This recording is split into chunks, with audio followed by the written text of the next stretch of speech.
We're going to start off with what I've been endearingly calling the boring ones. Because they're boring to us because we hear it all the time. We hear it at our pre-start meetings and it's in all the SOPs and JSAs and everything you're about to understand what they are. We're going to run through some of those and then the fun begins where we're going to talk about some of the other terms that you won't get told when you're in training. You'll just hear them on the run, so that'll be a bit more fun. So we'll get through the boring ones first, hey Baz? Yep, I reckon that sounds like a damn fine idea. Also be warned, some of these may offend and be explicit in nature. Mm-hmm. But you know what? That's mining. It is. And if you can't hack that, do not do it. And you have to have broad shoulders. And laugh at yourself. Laugh along with it. Where do you want it? And what we truckies say the dozer operator on the dump if we can't read his mind. I tried to read a dozer operator's mind once, but it was such a short read I had no information whatsoever. We were going to be serious, but we're in the... No, this is the giggles glossary. It's the giggle glossary, okay. Yeah. Serious is gone. Hello and welcome to the Beers with a Miner podcast. My name is Mad Mumzie and I've been driving huge dump trucks in Australian open cut mines for over 10 years now. I wish I had $1 for everyone who said to me, "How does a little thing like you drive those big trucks? You must be rich. How do I get a job doing that?" My mining friends are asked these questions all the time too. And this is what started the Mad Mumzie journey to share stories and tips from living a mining lifestyle and to let others know what it's really like. Now, let's dig in. Get it? Dig? Mining? Oh, crack me up. And in this episode, I crack me up a lot. I sit down with a return visitor, Mad Bazz. As a miner of 30 years in the industry, he had to be the obvious choice to sit down and talk to about mining terms you need to know. And some you might not sleep after you hear what they are. But it's a bit of fun. The first 20 to 30 minutes we're running through the basic boring ones, as I call them, because you're going to hear them all the time. But if you happen to be a new person tuning in, this will be gold for you because you'll start to hear how we speak out in the mines. You are going to get to listen straight from the gold dripping from the ceiling with Baz sharing with us what all the acronyms mean. And we don't go through all of them. We do run through the basic overview. This isn't the encyclopedia of mining, but it is another language. And as I've started writing them down, you realise just how much we talk about that. If you're not in the game, you just would not have a clue. So we start off talking about those ones, and they are important. So if you're an old timer and you've been doing this for a while and you know what a SSE, JSA, PPE and OCE are, you can skip straight ahead to about 30 minutes. The fun starts when we start talking about cartons of beer, which is quite appropriate really, since the podcast is called Beers with a Miner. You can download your very own copy to print out. If you head over to mining.teachable.com, and there's also a link on my website that'll take you there. At the moment, I have 3 free courses that may be of interest to you, and this is where you can download your very own copy of the Mining Glossary and Mad Mumzie's Giggle Glossary. Now, before any more dribbling from me, let's get stuck right in and listen to Mad Mumzie and Mad Bazz as we have a couple of beers in my donga out at work and talk about this crazy mining language that we all need to know. So here I am in my donga with Mad Bazz. Welcome to the podcast, Mad Bazz. Thank you very much.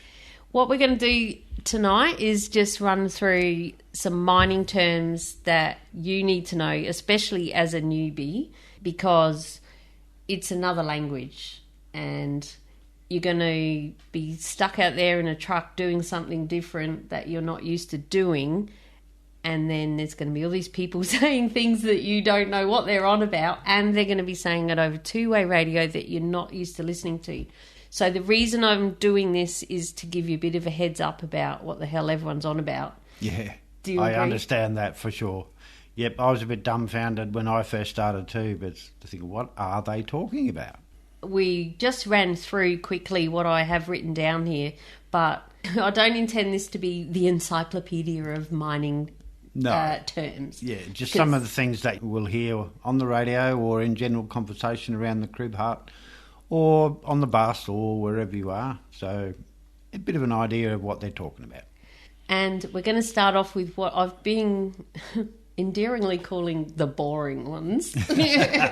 Because they're boring to us because we hear it all the time. We hear it at our pre-start meetings and it's in all the SOPs and JSAs and everything you're about to understand what they are. But then we're going to run through some of those, and then the fun begins where we're going to talk about some of the other terms that you won't get told when you're in training. You'll just hear them on the run, so that'll be a bit more fun. So we'll get through the boring ones first, hey Baz? Yep, I reckon that sounds like a damn fine idea. Okay, you can start us off. I'll just say we're coming mainly from coal mining in Queensland. Yep. But a lot of these are generic in mining anyway. Some are, some aren't, but a lot of things, the hierarchy I guess is different, but all your rules and all the common things they're across all mining, no matter what you're mining. Yeah. Okay, you want to start us? Me? Oh, that's you. me. Yeah, that's okay. you. All right. So the most important man on site, or woman, is the SSE, who is the site senior executive. They're the boss. They are, the buck stops with him, and he makes the rules, and you will follow the rules. And they also are the one who is ultimately responsible for what happens at the mine, and if anyone's going to jail, it'll be him. It'll be them. Yes, and they are responsible for your safety, and this is why the rules apply, and all of the other things, as Mad Mumzie said, the SOPs and JSAs and HRZs and all that sort of stuff. He's responsible for all of those to make sure that you go home every night, and on your week off you go home to your family, your friends, your leisure time, whatever you want to do. And he's the man. He is the man. Or the woman. Or the woman, yes. But they are the SSE, so that's Site Senior Executive.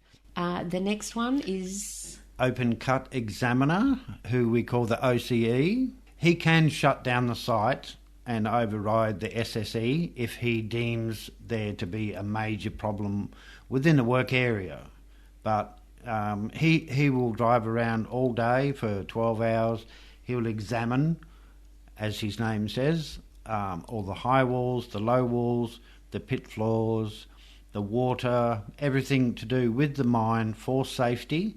And if there are any problems, then they are taken care of with your JSAs and your SOPs and all that sort of stuff, which always come into play. Yeah. Yes, and if things are going on like weather-wise, so if there's fog, they'll close the road, or if it's excess dust, they might make a pit stop until they get it watered because they know the farmer next door is going to complain. That's right. Or if there's a big thunderstorm coming and rain, we can't operate in the rain because the trucks don't handle the ramps in the rain, so we usually park up. But he is aware of all that.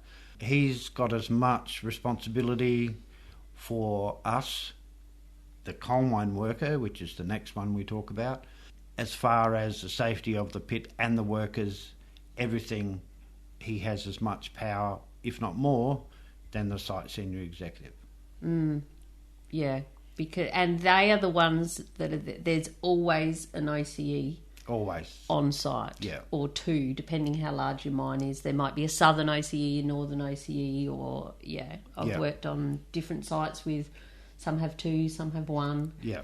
Yeah, it's a big responsibility, and they have to do their drive rounds and stuff. So, yes. They run the whole mine site, and if he is not there, then we don't go to work.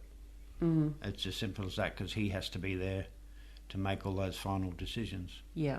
And they do a lot of decisions about signage as well. Yeah. On site, traffic control. Should we do this? No, we need to keep that ramp open. Or they make ultimate decisions above a supervisor. Yes, that's right. And they're usually independent, so they're not under pressure for production and stuff. Their job is to make sure the next one, the CMW, coal mine worker, that'll be you. Oh, like us. Yeah. You're the people who are going to be out there doing all the major work, because that's what you're getting paid all these big money for, and making everybody safe. And doing all the things that we need to do right by all of the... this is flowing quite well, isn't it? This is flowing very well. According to the SOP. Now, the SOP is your standard operating procedure. You'll go through a lot of these and you'll think, oh my God, what is this stuff? But all it is it's explaining to you how something will be done. It's a rule, a regulation, and it's the standard throughout the whole mining industry, not only in coal, but in hard rock, in quarry, even in civil work, like the main roads and all that sort of stuff. They have SOPs. They have a standard operating procedure, which is a little bit different than a SWP, which is standard work practice, which goes hand in hand with that. But it's how you drive your truck has an SOP. How you tip your load off has an SOP. How you get loaded has an SOP. SOPs are there for your protection, for your safety, so that you operate your little piece of machinery as you're supposed to, and everything goes nice and sweet. If everyone does the same as per the SOPs. Yes, that's how it works. It's all gold. And you explain to us what a JSA is. A JSA is a job safety analysis, or sometimes it's called a JSEA, which is a job safety and environment analysis. I always wondered what the E was for. Yes. I haven't worked with JSEAs, but I've heard a lot of people call them that. I'm like, it's a JSA. Yes. But so it's environment. Yes, because that is a huge part of what we do as well. Yep. We have to consider the environment in any job that we do. A JSEA is more at the top of the pit when you're moving topsoil, knocking down trees. You might have a water course or a creek or a river or something nearby. You've got to consider implications of your actions when you start moving stuff around. A JSA, however, is more in the pit. Like if you have a certain job that needs to be done and it's out of the ordinary, it's a bit different than your normal run-of-the-mill kind of standard operating procedure. That's SOP, correct. Yeah. So a JSA is constructed, built by the OCE. Written, yes, put on paper. The OCE, the supervisor, the leading hand, and then they will put that JSA forward to the coal mine worker. They will go through it, read it, and understand what the job steps are, and they go through what hazards there are in doing this job, what risks there are in doing this job. How can we do this job safely? Then they will ask the workers, the truck drivers, the dozer operators, the digger operators, can you think of anything else which may affect our safety if we do this job? So everybody has input, and then it is written down onto a form. Everybody reads it, you sign off on it, and then you must carry out what is written on that JSA. And anyone going into that area, there's usually a sign that says this is a JSA area, and you must sign it. Sometimes the JSA will be on the sign and you can pull it out and sign it, or you'll have to go up to the crib hut or contact the supervisor. Where do I sign the JSA? So, and that is a very common thing that we have to do at pre-start. So be a JSA because there might be a hazard, a bit of the walls falling down or something, and we've got to figure out how to get around it. So, something out of the ordinary. It's common sense, but it needs to be written down because it's different. Yes, and you must read it, understand it, and then follow the directions on the JSA, and you'll be safe, and your workmate will be safe, and you'll all go home to your family. Which is the number one goal. That's the priority. Yes. So what's our next one? Our next one, high risk zone. A high risk zone is an area where there is big machinery and you want to take a vehicle, a light vehicle, into that area. There is a zone where you have to pull up and call the operator who's working in that area and ask for permission to come in. If it's on the floor where the excavator or the shovel is working, they will load the trucks that are there, then the trucks will wait outside of that area while the light vehicle goes in. Might be a fitter who wants to look at the digger. It might be a boss who wants to go down and inspect the work area, but there will be no movement of any other heavy vehicles in that area while there's a light vehicle in there. And generally it does vary from site to site, but usually you have to, the trucks, the heavy vehicles have to wait at the sign until the light vehicle has been in, done whatever they have to do, and then come out. And if there's any that are in there, you have to get out. Or they'll wait until they load you and you drive off, and then the light vehicles will go in. Yeah. Say they're swapping out the digger driver. It's a very common thing that happens all the time for us. Yeah. You truckies, when you come back from the dump, wait out of the high risk zone. And the high risk zone can be, the HRZ can be called different things on different sites, but it still means the same thing. It's the same thing, yeah. No big machinery in the area while there are light vehicles in that area. Yeah. What is that noise? Is that your phone? Yeah. I'm sorry, that's my phone. I'm popular. Yeah. That's all right. Just whack it on silent. Oh, because I'm going to have to edit the shit out of that. That's all right. Good time for a beer. Oh, cheers, Baz, anyway. Merry Christmas. Merry Christmas. Happy New Year. Yes. Happy Easter. Happy Valentine's Day. Well, just a quick interlude. We get to catch up. I'm start day shift tomorrow, and Mad Bazz has just finished 7. So he's happy, and I'm like, oh, I gotta go. So I'm having my one beer before I go to work tomorrow, and Baz can I'm have having a few. several. Because you're finished. Yeah. There's 2 reasons to drink beer. One is, oh no, I'm going to work. And the other one is, oh yes, I finished. Hell yeah, you finished 7 hot, long, dusty days. Oh, yeah. Anyway, I love that sound. It's the best sound in the world. Isn't it? Isn't it? Duty of care.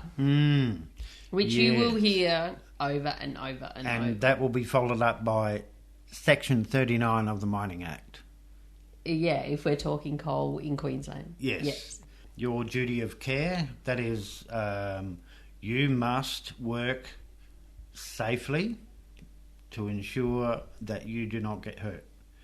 But you must also work safely to ensure that none of your workmates get hurt. And your duty and care covers other areas like drugs and alcohol and firearms and all that sort of stuff. And it is the most important section of the Mining Act, which covers everybody from the lovely cleaners who go out and clean our crib rooms right up to the site senior executive.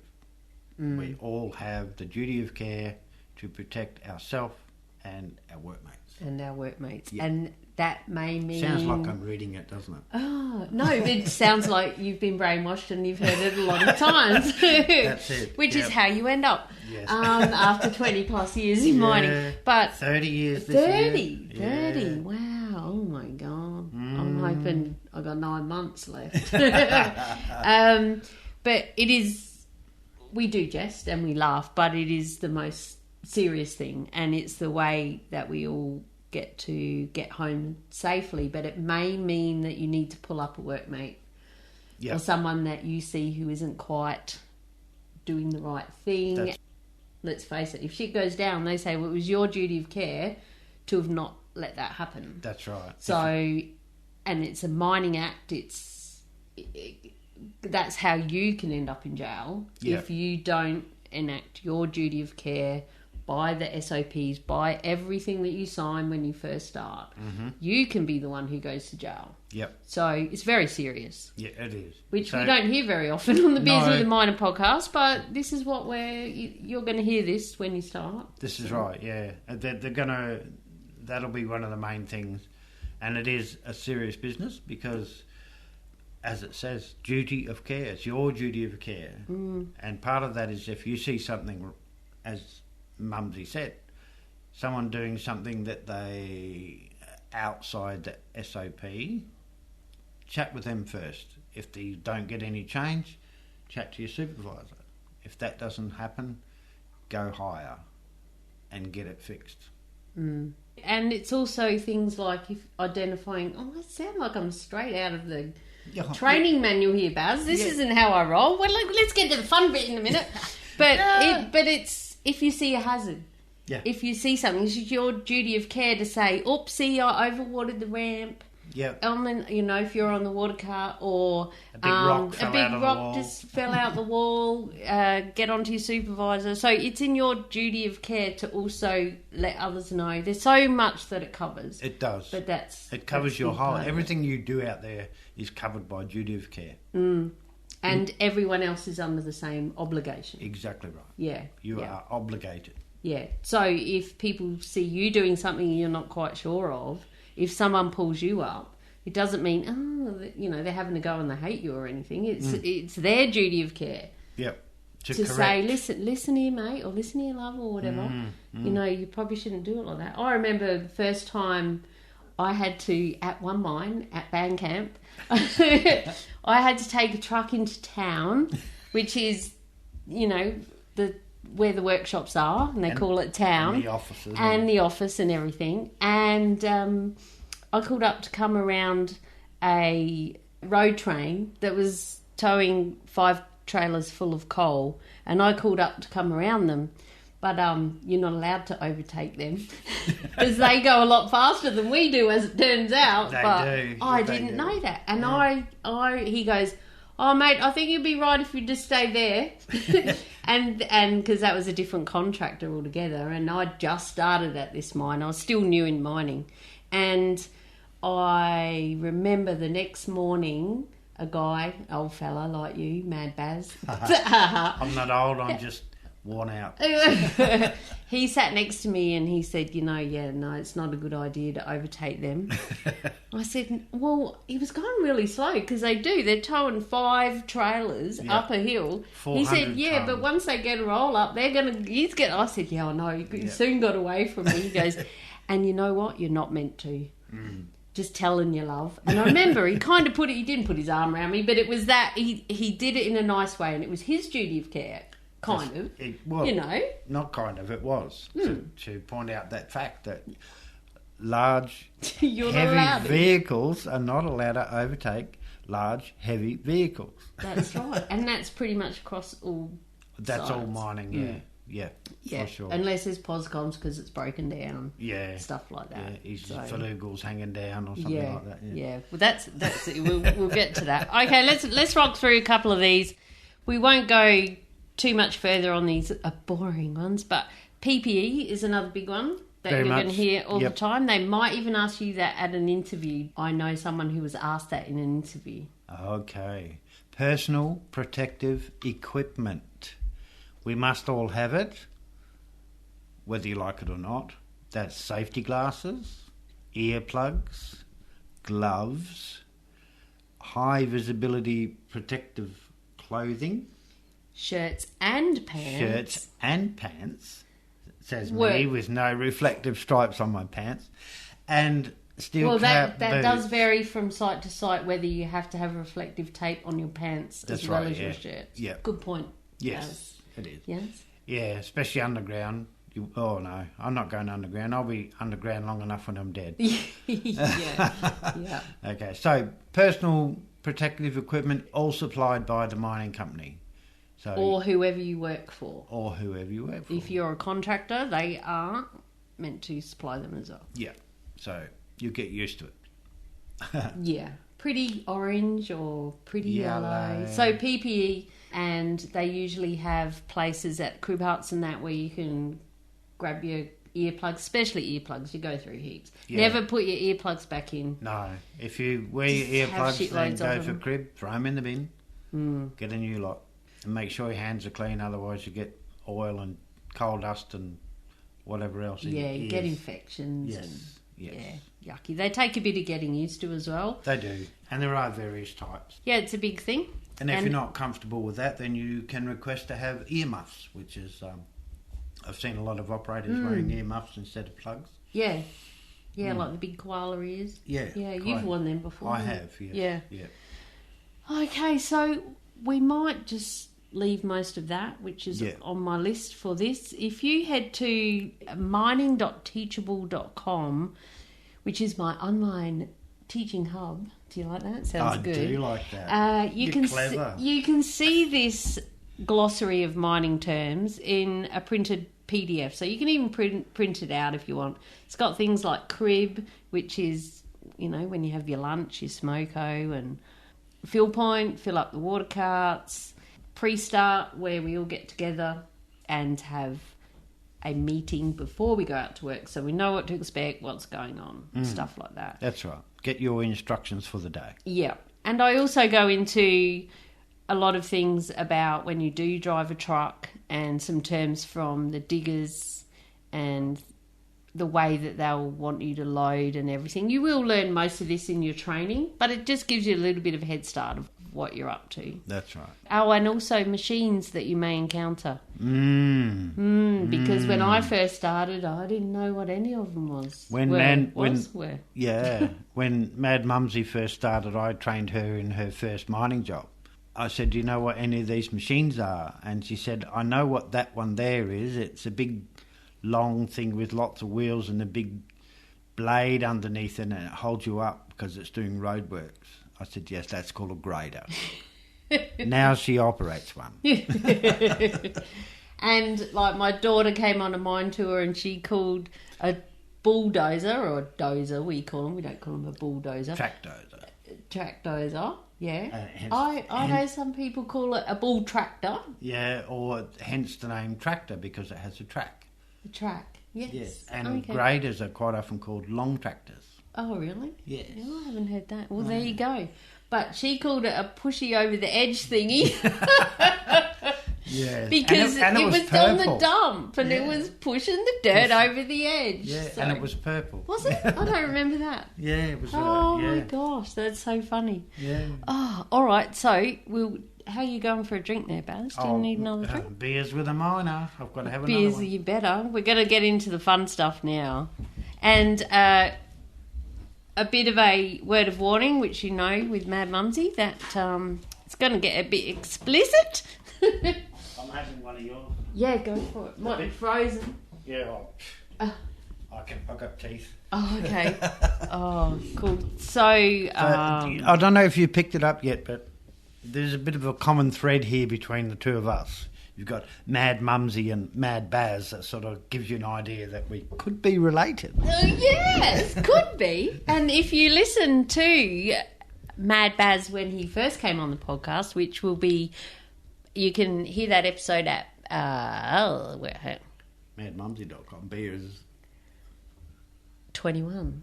44. Yeah, he's looking at my notes. Beers 21 is your episode. I thought it was 18. No, I looked it up. Okay. Your Beers 21. Beers 21, and the show notes for this episode will be madmumzie.com/beers 44. And I'll leave a link in there so that you can go to the Teachable School and see all of these terms, more terms than we're going to cover now, because some of us has to go to work tomorrow. Can I just interrupt you for a moment? No. I love that sound. Cheers. That was one point I wanted to say, is that some of them you may have heard their Australian slang, you know, like, oh yeah, I've heard that before. But we'll talk about how it's used in mining. Yeah. So could get a bit risque. Yeah, and some of these are like, I put a call out to my crew, and over a couple of weeks they were calling me up on the two-way. Hey, Mad Mumzie, you better write that one down. And some of them I hadn't heard, but other people at the crib had, and my boss even kicked in with a couple and stuff. So yeah, and awesome. Also be warned, some of these may offend and be explicit in nature. Mm-hmm. But you know what? That's mining. It is. And if you can't hack that, do not do it. You've got to have a bit of mongrel in you. Yes. And you have to have broad shoulders.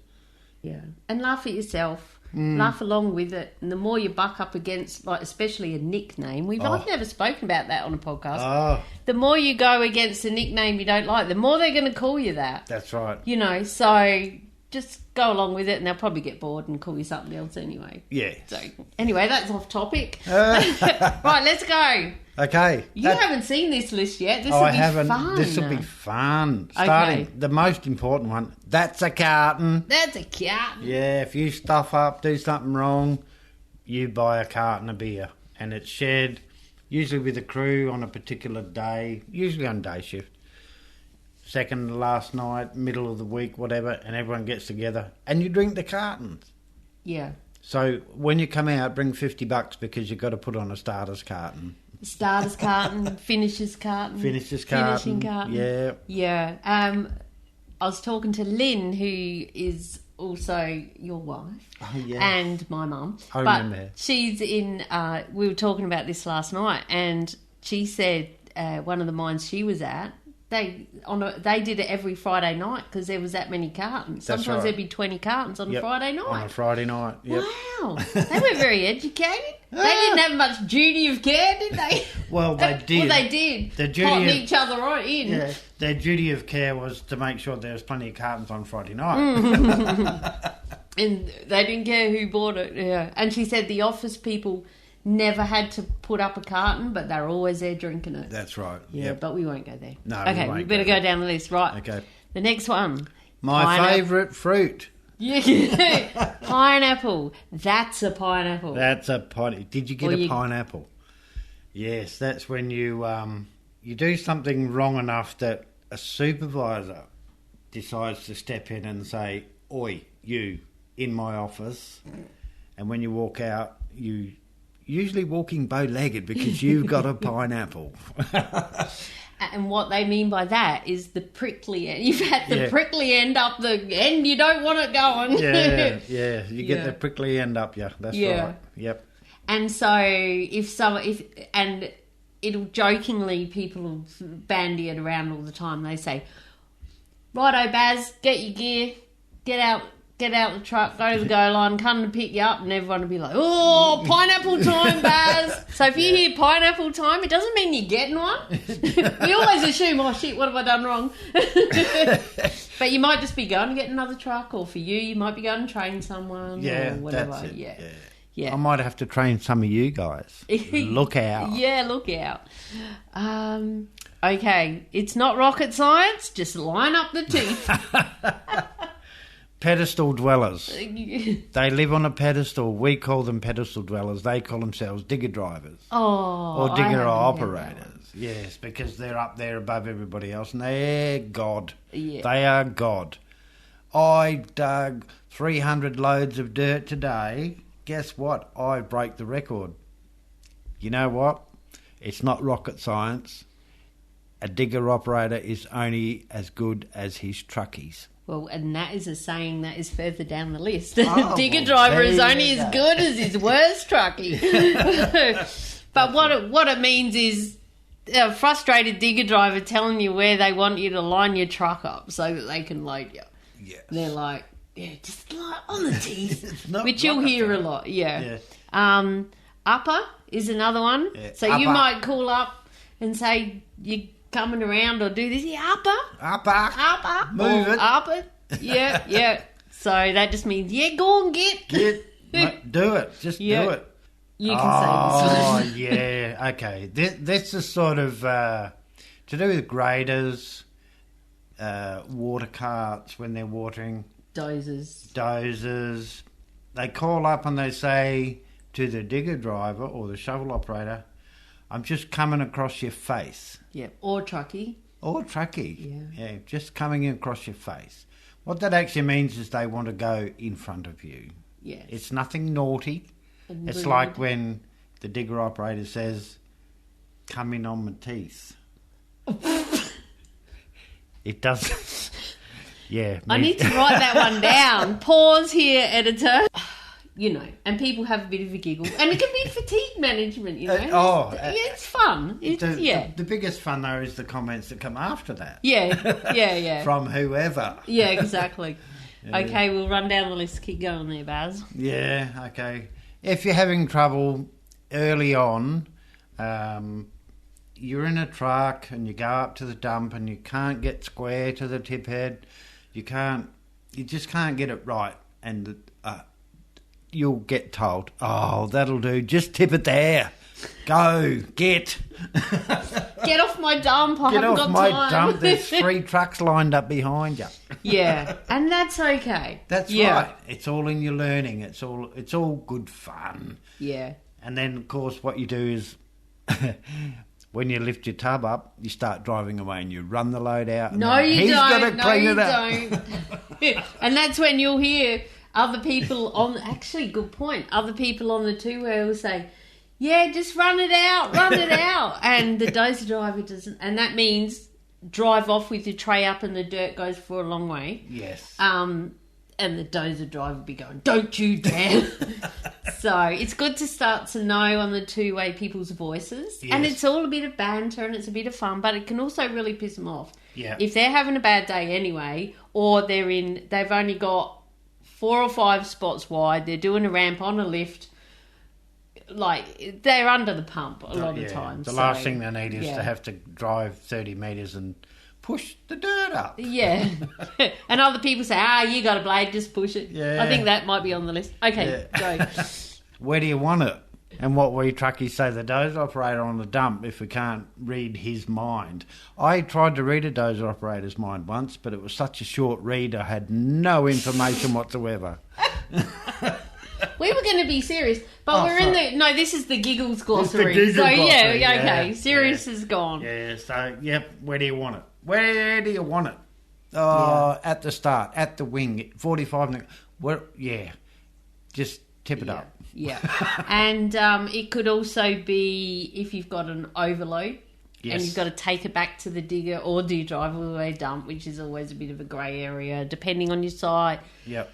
Depending on, where you are when you finally get overloaded. You might be nearly at the dump by the time it hooks in, because it'll slow you down. If you don't know, when you're in a truck and you get overloaded, it'll slow you down to 10 Ks. Yep. And it holds all the other trucks up. So a lot of times they'll want you to take it back to the face where the digger is, and they say, if he's overloaded, just get... But some of the trucks, they don't read it right. And he goes, "Oh, how many buckets did you get? Did you try to... Oh, my God. Did you hit second gear in a cat truck, or did you flyweight it in there?" Just where do you want it? And some people have been mining for a long time and they still can't read the dump. And they go, "Where do you want it?" "Where do you think I want it?" "Over the tip head." But... doesn't happen. And it goes the other way too, when a dozer driver will call you up and say, "Oh, can you put it next to the wing or next to that load there?" And you just want to say, "Well, what the fuck do you think I was going to put it?" Because I can read your dump. Yeah. And that's when you run it out. They just like the sound of their own voice. They do. Yeah. They have 2 radios so they can hear themselves talk. Okay, moving on. Next. Moving on. Kiwi backblading is probably not actual. It's called Kiwi push, and it's done when you backblade. That means I've only ever heard it called Kiwi backblading. No. So what that means is the dozer, he'll do a bit of a clean up, and then he'll put the blade on the ground and he'll drag it backwards and make it nice and smooth. It looks good, but you're not supposed to do it because it wears out all your cutting edges and all that sort of stuff. Yeah. And they always say Kiwi backblading. Yeah, I say Kiwi push. Oh, right. Okay, cool. See, well, that's not on there. And this is what... I mean, when I started asking the crew, some of these they came up with, but at the moment, so far, they're mine. Yep. My left, not your left. Yeah, the other left. The other left. No, your other left, that's there. Yeah. When you... You're driving a truck and the dozer operator says, "Bring it on the left of the dozer," and you think, is that my left or your left? And you think, oh... And because he's facing the other way as you, but then when you turn around, you're going to be facing the other way because you're reversing in to tip the load off. So, but rule of thumb, if they always want you on the left, that's your left. And you always keep the dozer or the grader on your left because it's a left-hand drive truck and that's where you can see. So... you're on side, which I don't know if that's on my list. Yes, so you always have it, if you remember, you always will have it on your on side, pretty much. I just won't... That's your left. Spot to a dozer on my off side. No, that's your left. I just said no. Yeah, but they're facing the other way. Is it your left or my left? Yeah, and it can get a bit confusing, and some people just don't know. You just tip it behind them and run it out. Yeah. And then that's when they say, no, your other left. Yeah, your other left, yeah. And that's a frustrated dozer driver once again. Exactly. They're all frustrated. That's why they're frustrated with us. What's this term, the next one? Oh, coal mine worker, commonly known as a bonehead. Truck driver. Truck drivers. Yeah. Bonehead. Single brain cell, like a womble, bonehead.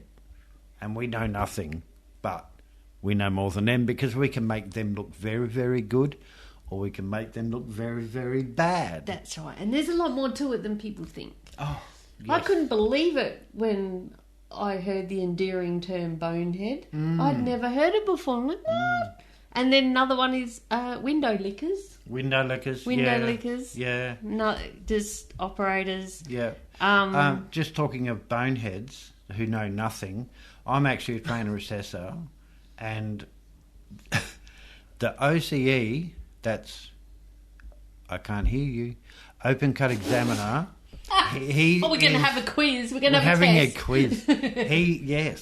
He's called me up and said, where are you? Because I was parked up at the time having a fitter look at my truck. And I was parked up and he came up and walked up to my truck and I thought I was in trouble. And he says, I need you to RPL me on a Terex truck. Really? Which means he wants me to sign him off so that he can operate a Terex truck. Fun. You got the OCE in there. On the report... After I signed the report, I put, he needs a couple more stints with a trainer and a couple of night shifts before I sign him off. And you didn't do it.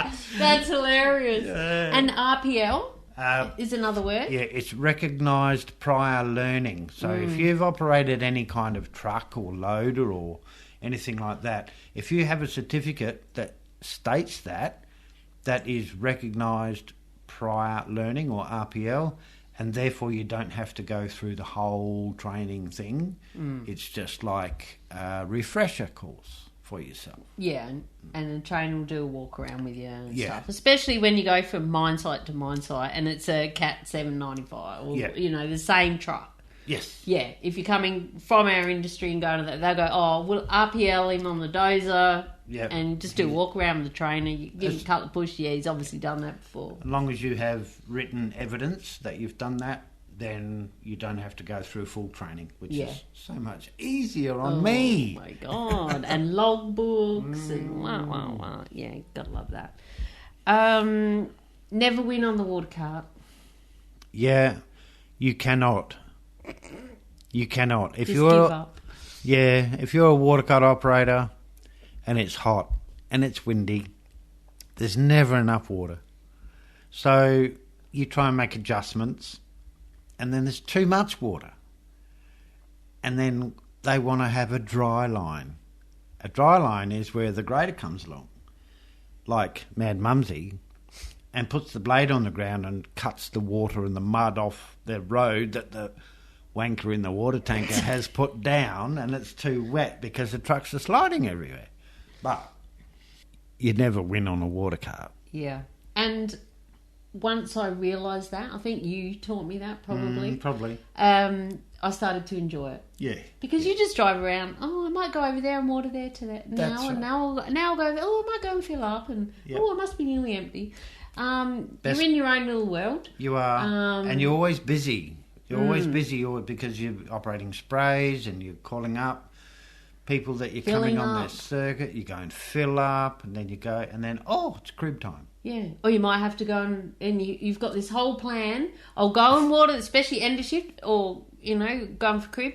I'll go and water the circuit. I'll fill up, and that'll be about the right time to head up, and then they'll want you to come and hose out a dozer or the digger for a couple of hours, and your foot goes numb because you've got to keep the revs up and That's stuff where like survey pegs come in handy.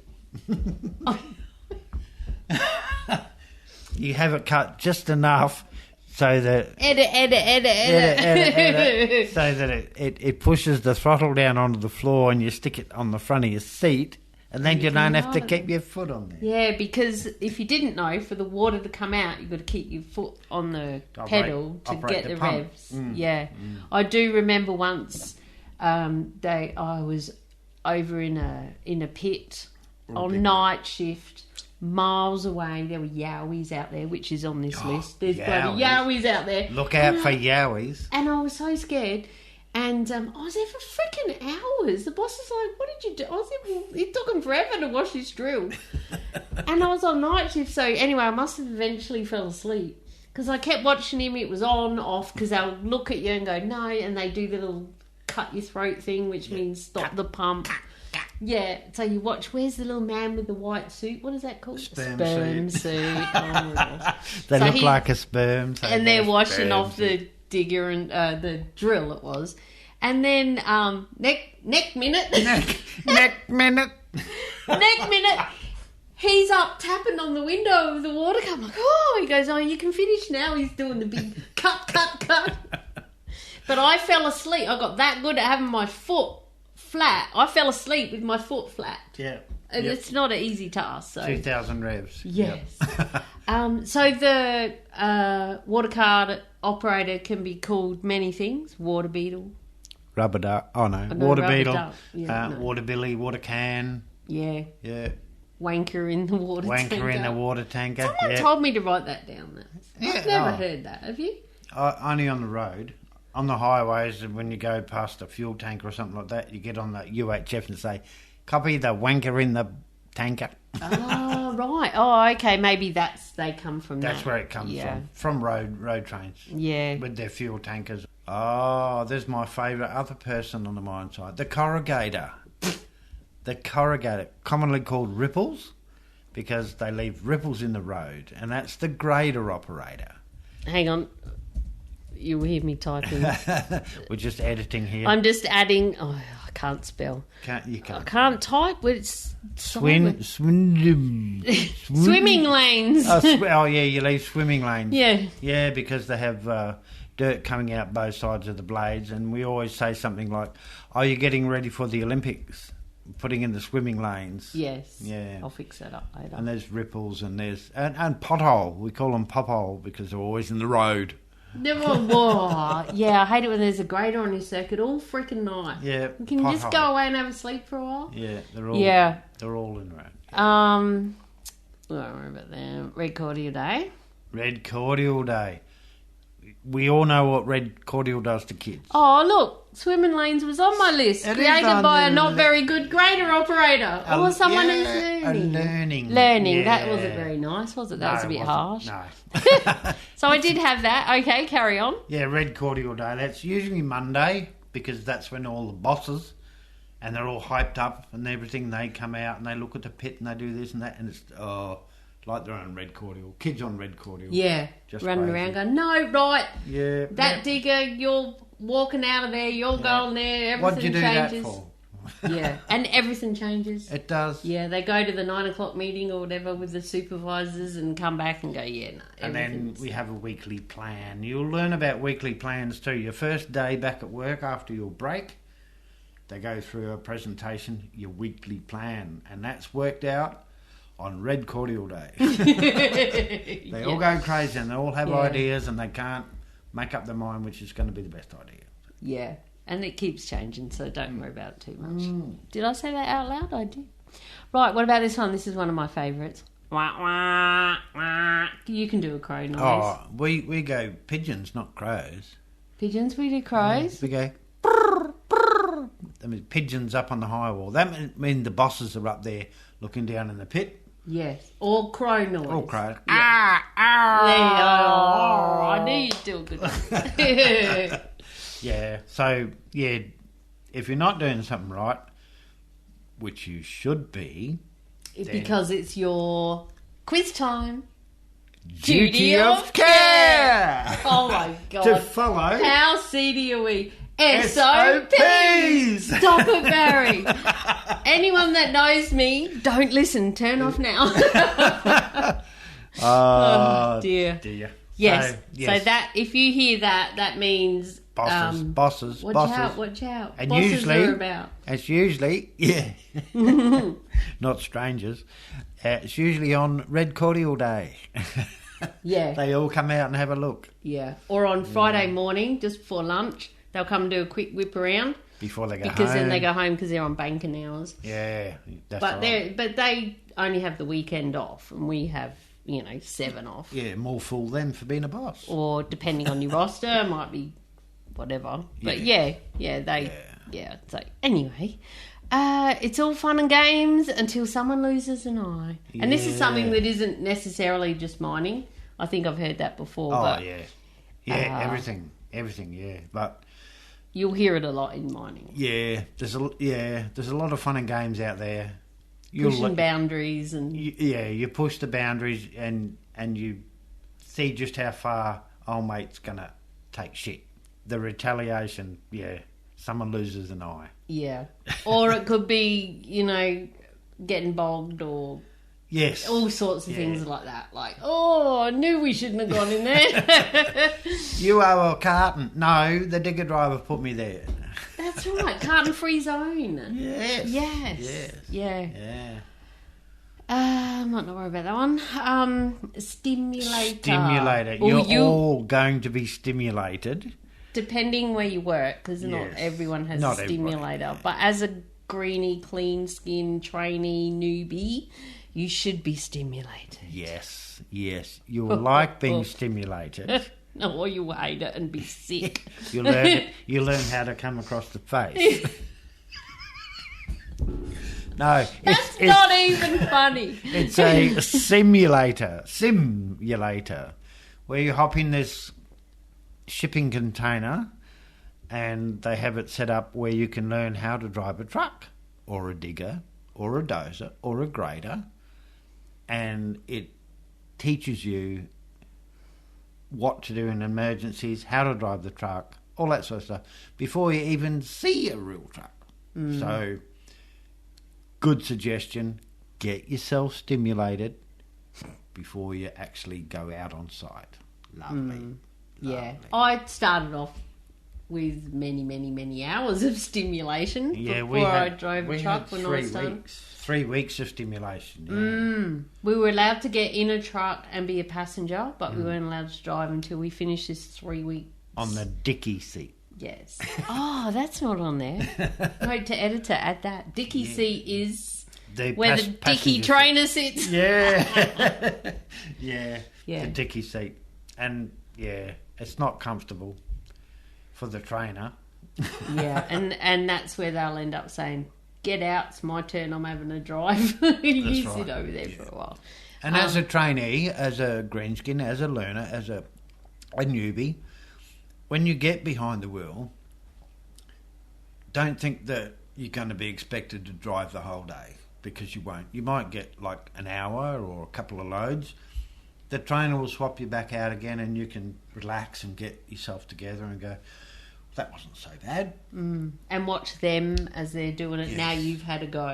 Yeah. Watch how they operate, what they do, where they do it, when they do it, because that's all part of your training. It's not us training you, it's about you learning as well.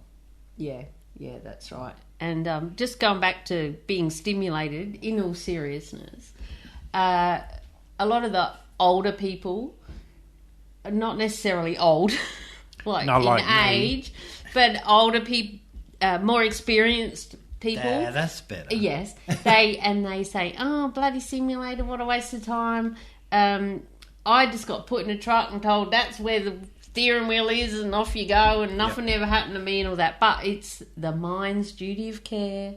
It's SOPs. Part of your training. Everything we talked about, that they can't just let you just go and do that in the new age, the new age of mining. And I started in a simulator, and I'm really glad that I did, because I got to know it was a truck I was going to drive, so I knew the controls, I knew where the gear stick was, I knew the indicators, windscreen. I got comfortable in the cab after hours and hours and hours in there, in a shipping container.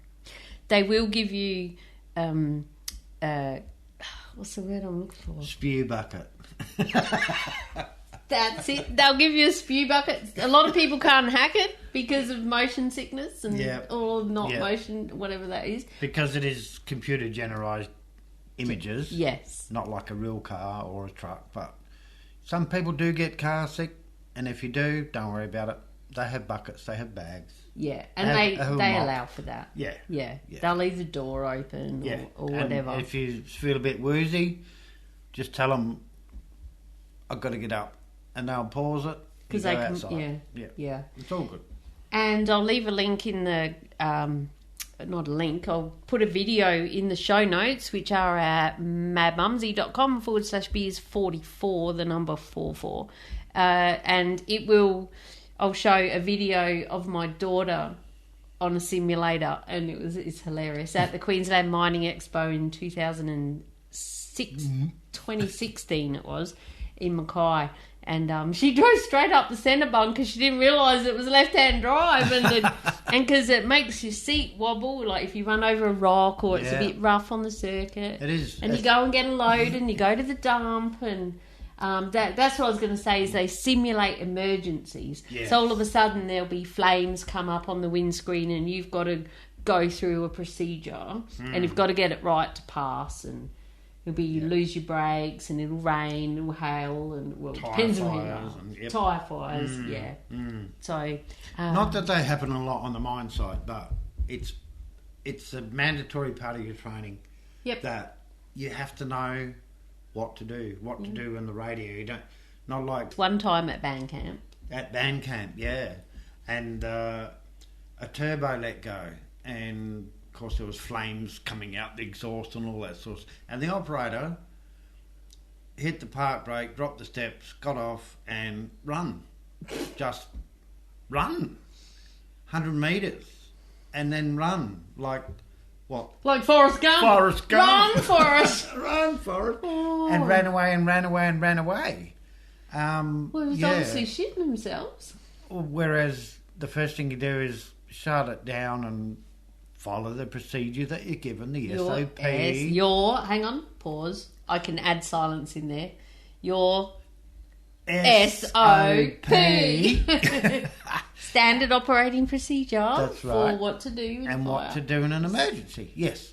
So they decided that they would just run away, and nobody knew. Luckily, there was some other machinery that spotted the incident and called the emergency. And of course, when emergency is called, the whole mine site must stop. Nobody moves until they put a siren over the radio, an emergency siren, and everybody must stop what they're doing, park safely until the emergency is removed. Cleared, given the all clear. That can take hours. It could take hours. You could be sitting in a truck on a ramp for hours. Usually, depending on the mine site, but usually they want you to at least get somewhere safe, get on, keep going up the ramp till you get to a flat spot, even if it's on a corner. Yeah. And you want to be aware of, emergency vehicles, especially if you're in the area of it. Yes. Emergency vehicles can come around.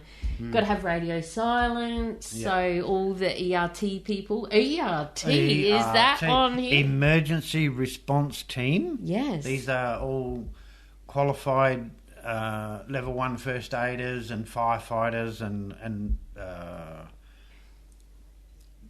rescue rangers. They call rescue them. rangers, yeah. Rescue Rangers! But they might be there. They might be the ones that save your ass. Exactly right. And they could be on the grader, or they could be on the digger, or they could be in another truck. And they will be your first responders. They will turn up and say, yes, everything's fine, get out of the truck. Don't bang the table. Don't bang the table. Ow! She hit me.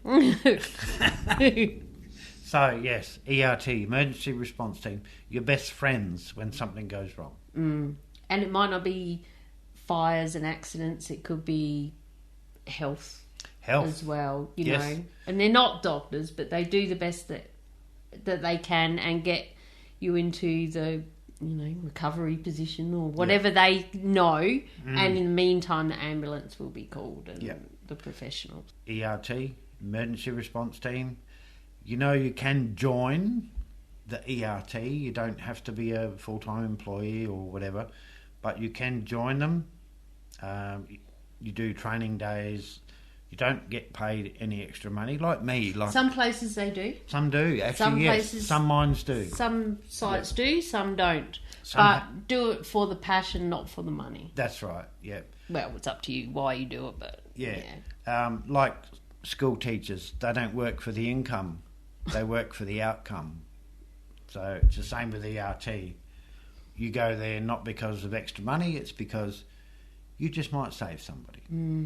And if there's a car crash on the road near the mine site, they'll get the ERT out as well for that. That's and right. if there's not enough ERT on site, the mine shuts down. Yep.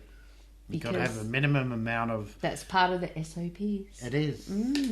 That's a good thing to get into if you're somewhat medically minded or you have that passion to help people. That's the way to go. Now for a word from our sponsor. Welcome Julia Hartman and the Bantax Accounting Group to Team Mad Mumzie. Julia is my awesome accountant. She has written 2 books with financial expert Noel Whittaker and has a passion to help us miners make the most out of our hard-earned cash. Head to bantax.com.au/miners. That's BANTACS to download your free miners booklet and a spreadsheet that will help you calculate the weight of your tools you need for your job. Why, you ask? Well, you might be able to hitchhike a ride with them and claim your trips to work. Sounds confusing? Not at all. Just head over to bantax.com.au and let Julia and the team help you out. You will also find loads of free information and advice on property investing if you plan to really do some great things with your money. Again, that's bantax.com.au/miners and tell them Mad Mumzie sent you. And then, of course, the last 2, you're always going to get compliments. Things like, oh, pretty to watch. That could be when you run a load out for the grader driver. Oh, pretty to watch. And when they've asked you to do it. Yeah, don't just do it, Or it could be, you've done that before. Good job, Yeah. But it could also be if you mess up, you've done that before. Yeah, you've done that. You stuffed up big time. That's another carton. Yeah. Oh, my God. Hump day's good. Halfway through the week, you reflect on if you're on 7 and 7, you reflect on the 3 days that you've just got through. And then you look forward to the next 3 days because after that, you're going home. Yeah, it's all downhill. It's all downhill. That's it. And sports day is another one, which is the last day at work. So it's all a little bit of fun. Everyone's got a spring in their step. And, well, why didn't we start with this one? And, all of those good things. And usually in the middle of the day, everyone forgets that. And it's just normal Groundhog Day, which is another day. Yeah, every day's the same as the last especially day. when it rains. Yeah. And then as the day starts to get a bit longer, everyone remembers, we're going home. So everyone cheers up a little bit more. I remember a long time ago, it was actually last century, when I first started in mining, we worked 6 weeks on and 1 week off. And, Fuck that. the first 2 weeks, after you come back, you're telling everybody what you did on your days off and all. Oh, it was great fun. Like we do for 2 days. Like we do for the first 3 days. And then the next 2 weeks was, oh, why am I here? Are we there yet? Is it time to go home yet? And the last 2 weeks, you talk about what you're going to do on your next days off. Yeah. And it's the same on a 7 to 7 roster. 3 days. Oh, I did this and I did that and I caught that and I ate that fish and I caught that crab and all that. And then you... Sorry, you're making noise. I'm making noises. It's just more effort for me. Yeah, listen to episode 22. I made a couple of noises on there. 21. 21. Episode 21. That was funny. Anyway, yes, so... And then you look forward to your days off. But you'll only do that if you follow your SOPs. You won't get home if you don't. Exactly. And your duty of care, because someone else might not get home. Yeah. So... Oh, very good. I like that. Okay, what about DCM? DCM, pink slip. White envelope. White envelope, yeah. Don't come Monday. You don't ever want to get a DCM. I got a DCB, which is a don't come back.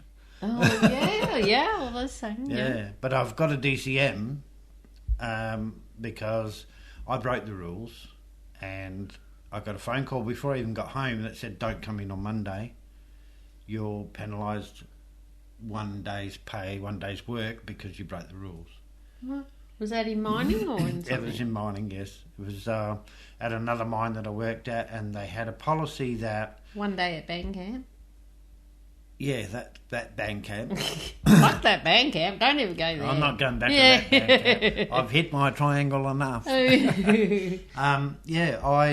After night shift, I got in my car and I drove home 3.5 hours. Before I got 100 kilometres, I got a text message saying, don't come Monday. It's your penalty for leaving town before 11 o'clock after night shift. Oh, true.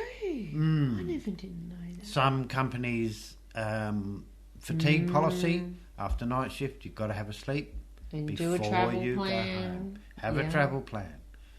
Yes. And you got put off for that? I missed a day, yes. Oh, you only missed a day. They 1 didn't day. sack you. No, they didn't but sack it was 1 me. day. 1 day, yeah. Wow, I didn't know that. Yeah. Shit. And because it's their duty of care to make sure that you get home safely after your night shifts. After 12 hours of night shift. Well, it doesn't matter if it's night or day, it was probably the same. No. Or did they let you drive home after day shift? Well, you always finished on night shift. Oh, right. Because it was a pyjama day. Yeah. Yep. Pyjama day. Pyjama day, yes. Which so, is... That's not on my list, I don't think. No, we used to have a 5 and 4 roster. So you'd work 3 day shifts, then you have a pyjama day, and then you do 2 night shifts. Then you go home for 5 days, and then you come back for 4, and you have 2 day shifts and a pyjama day and 2 night shifts. Then you go home. So you always finished on a night shift, and you had to have a sleep. You could not leave town. And what they used to do was drive through the car park at the site and write down the cars and their number plates. And then they would park 5 kilometres either side of the mine site, and if you drove out before 11 o'clock, your number was written down and you got a phone call that said, don't come on Monday. So there's a literal don't come Monday. Yeah. Oh my God. Yeah. It was So they're like the fatigue police. Yes. Like the Cribart police. That's not in here either. It's yeah. Cribart bitch. Not Cribart. The mess police. What Mess, are they? What do they call that? Where they make sure you don't take food out the Cribart and the mess police. Mess police, yes. Yeah, that's not on my list either. Yeah. Oh, okay, so are we Quickly. coming around on your milking side? Your handbag side? Handbag side I hadn't heard. Coming around on your milking side is you just coming around... The right-hand side. I've never known. I don't You know always what milk that a means. cow from the right-hand side. Do you? Or is it left-hand side? Yeah, see? The There other you go. left. The other left, that's right. So when someone says that, I've never said it because I don't get it. Yeah. But I'd think, Left-hand if it's side. a grader, I'd just come around the side that I can get around because a lot of time you couldn't come on the other side. Yeah, Anyway. that's right. And also a bit nautical. That's nautical, not naughty. A lot of people say come round on your port side, left side, whatever. Oh, righto. Yes, yes. Okay, Truck 69. Truck 69. The love The truck. love boat. I mean, the love truck. And then I was talking about this at the crew bar, and I have worked on a few band camps. I've been at a few band camps with the Truck 69, I might add, and they called it the dinner box. Or like, dinner, awkward. I hadn't heard that one. or dinner before. for two. I remember when at this one time band camp, Truck 69 first turned up, and I was in it the first couple of days, and it broke, and I had to call the workshop, and they kept saying, "Oh, what truck number's that?" And I'm like, "Oh my god, grow up!" You know, it was just our little fun thing for that week. I like Truck 68 because they owe you one. They owe you one. Yes, I have heard that as well. Oh my god. Okay, go, Baz. Crib hut security. Yeah. Crib hut attendant. Crib hut attendant. Crib security. Crib bitch. Crib hut bitch. Yeah. That's when you're spare, basically. There's nothing for you to do. So it's good to be, though. Yeah. You hang around the crib hut. You have coffee and, it's all good. And you just say, "Oh, what are you doing today?" "Oh, crib hut security." Yep. Yeah. Crib hut security. The real miners crib hut security a lot, you reckon? If nothing's broken, there's nothing to go fix. That's right. Yeah. But a good idea with that too, I'm just going to get this out. If you are crib hut security, especially if you've been there all freaking night, and it's the end of shift, give everything a bit of a wipe down, empty Sweep the the bin, floor. the new crew's coming in. Yeah. And there's nothing worse than rocking up to the crib hut and it's just full of shit. That's and right. Yep. Spilt coffee and food on the table and stuff. So if you are lucky enough to be spare, at least go in before the end of shift and give it a bit of a swizzle up. Make people know that you're a spare. Yeah. Look at me, I'm cleaning the crib up. Yep. I'm busy here. Yeah. Come and clean delineators. No, I'm going to clean the crib hut. You go do that. Yeah. Okay, you can have this one because I never really have got it. You haven't got it? No, I kind of do, but it's a made-up thing, or is it real? It's a real thing. It's a real thing. Are you telling? It's a real thing for newbies. Which means it's not real. Yeah. Depending on where you're working and what the comedic capacity of the operator who calls you says, "Oh, you better call the workshop, your flux capacitor's hanging down." And, of course, you don't know a lot about the truck at this time, so you go to the workshop channel and you say, "This is truck 69. Copy workshop. Copy workshop. My flux capacitor's hanging down. Could I have someone come and have a look at it?" Yeah, it's like when you go to a workshop and they say, "Oh, go and get a short stand and a long wait." And you just stand around and you stand around and you wait and you wait and you wait. And it's no such thing. Flux capacitor? Yeah, no. Yeah. Left-handed screwdrivers, stripe paint, Stripe paint. left-handed hammers. Like, you know, No, not real. not real. And so, yeah. And I'm glad that you confirmed that it isn't real because I'm not mechanically minded. I'm like, oh, no, maybe there is because I hear it a lot. Not a lot, but over the years I've heard it a good half dozen times at least. Have you ever seen the movie Back to the Future? Yes. With the Dorian and that? Yes, the Dorian. The yeah. Dorian. The reason they couldn't go the first time was because they had a problem with the flux capacitor. Is that where it came That's from? where it came from. Oh my god. I didn't know that. Yes. Oh, so they're having trouble with it. It's like flux coming capacitor. out of a movie. I'm having trouble with my flux. Oh my god. That's okay. where it came from. Right. Thank you, Baz. Okay. Dump dogging. Howling on the two-way. Ow! Ow! Yeah. You know that one, don't you? Yeah, we know that one. I don't know why they do it. I can't see the relevance of it, but... What, howling? Yeah. Yeah, because there's no trucks in the pit because everyone's up on the dump cleaning their windows waiting for shift change. Okay, I didn't even know that one. Didn't you? No. We had an old fella out at work this one day at band camp one time and he used to do it every shift. And he was like, oh, and he did it with a shake in his voice. He was hilarious. So that's okay. Well, that's like getting close to knock-off time, and they don't want to go back and get that last load, so... Because... they'll miss the bus. Yeah. Yeah, and that's also called flogging the dog. Yes. No hair left on the dog. Yes, exactly. And that might happen with dozers or diggers because they don't want to... We'll just play with this bit of dirt we got left to end of shift because otherwise we've got to walk back, we've got to move lighting plants, we've got to drop in or do whatever. And the same with the dozer. Grader. Everything. They do air swipes. They drive around with a blade in the air. The blade in the air, yes. Or water carts driving around with no sprays on. Yeah. They're all flogging the dog. Yeah, that's it. Killing time, in other words. Yeah. Waiting for knock-off. I remember someone called Pigeon. Yes. When I first started, and why was he called Pigeon, Baz? He was called Pigeon because at your pre-start, you're told what truck you're driving or what machine you're driving, which light vehicle that you're supposed to go in, and what circuit you're running on. He would always get in the wrong light vehicle and go to the wrong circuit, so he'd have to come back to the crib hut. So he was the homing pigeon. He was the homing pigeon.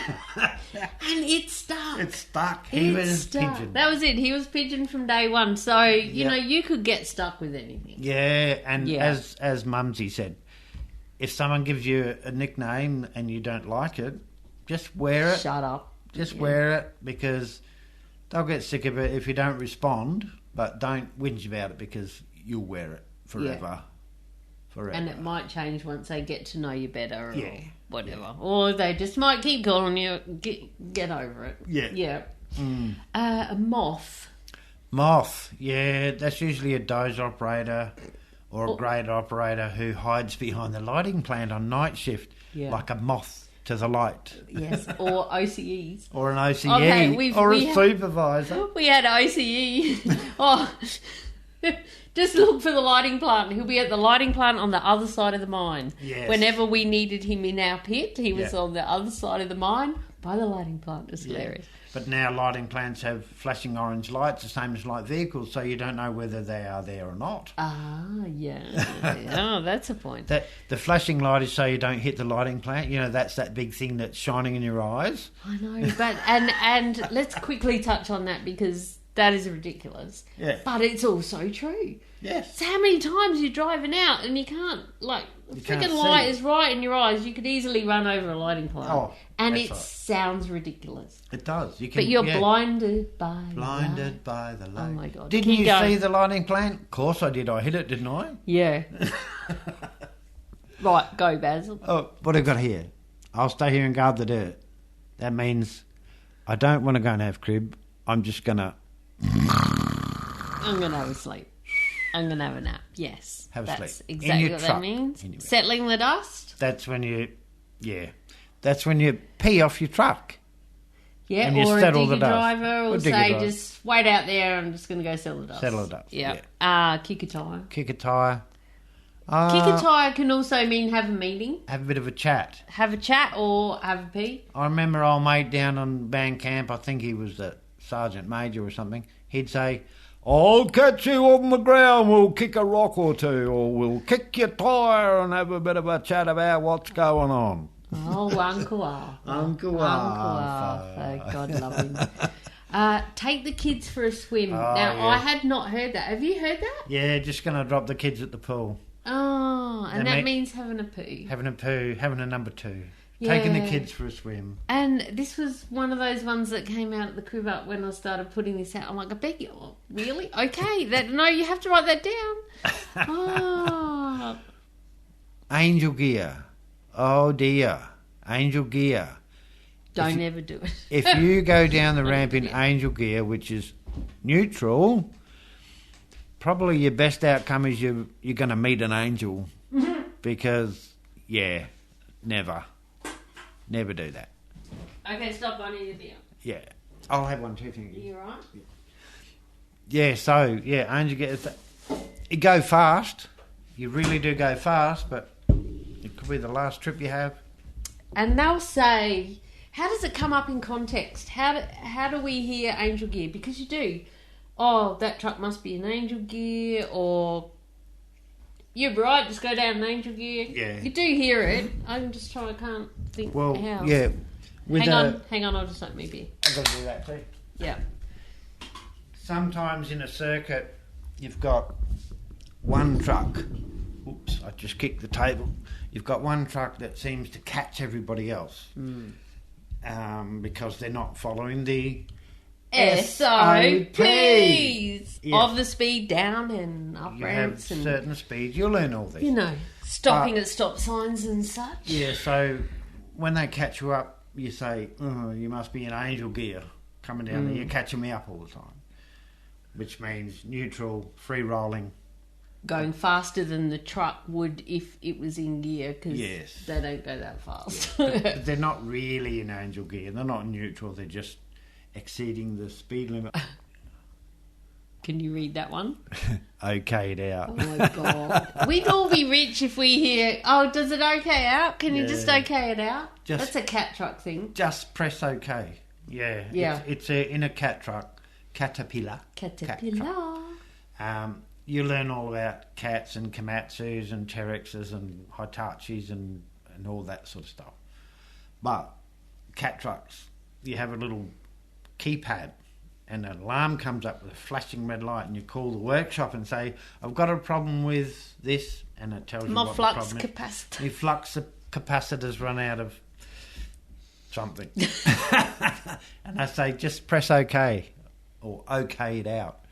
They just press the OK button. If the alarm goes out, all good, keep going, keep running. Yeah, until 5 seconds later it comes back. It comes back on it. If it comes back up, let me know. Did you shut down and isolate it? That's another thing they say. Did you isolate the truck? Because sometimes that'll reset the computer, get rid of your problem, but it doesn't. Well, and sometimes it does.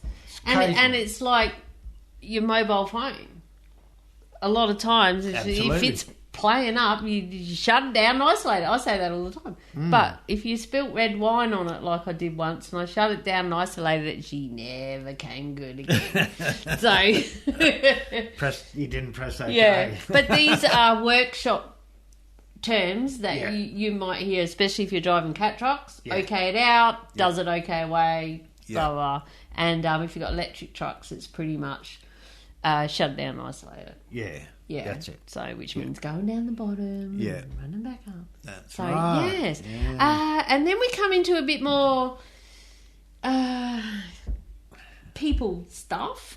A koala. Opinionated speculation. You know, culture. Yeah. No, that's not the right word. I'm thinking blend of crews and stuff like that. Yeah, Anyway, you go.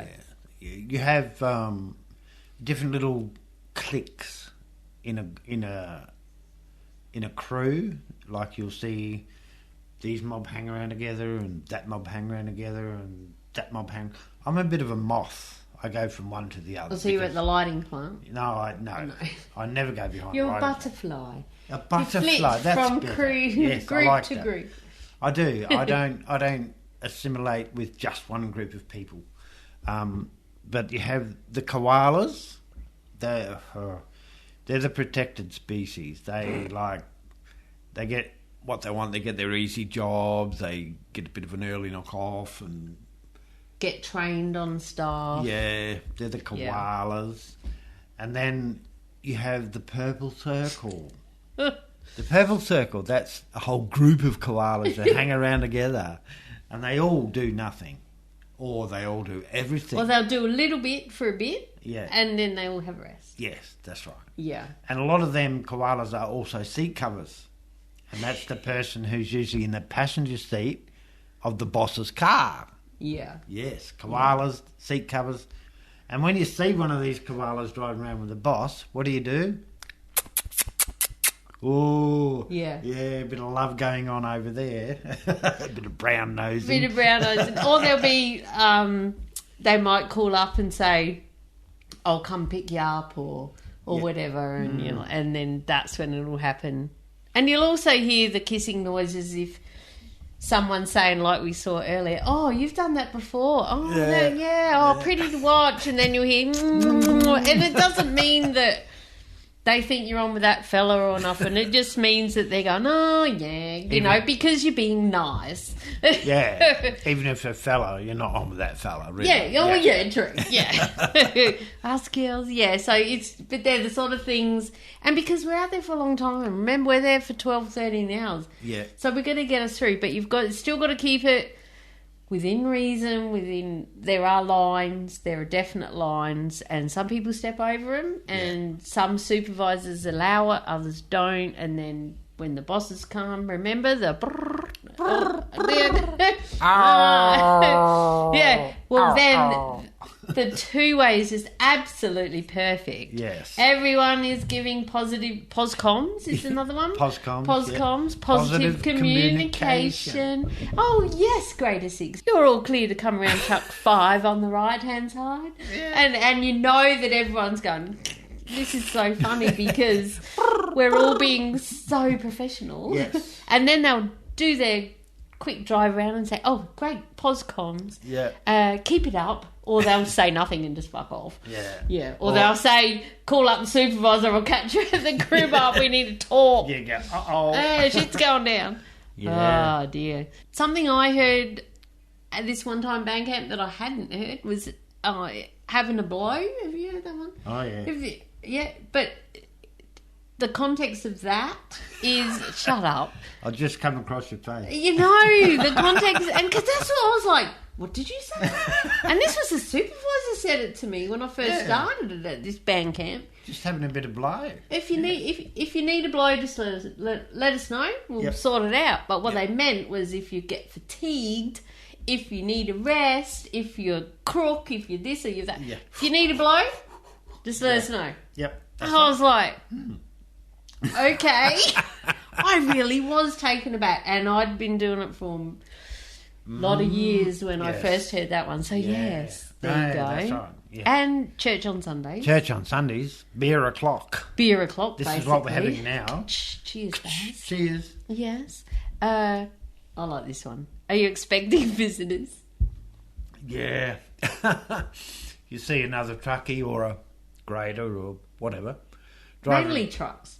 Mostly I think, trucks. because we have a deck. Yeah. Oh, I've given away the punchline.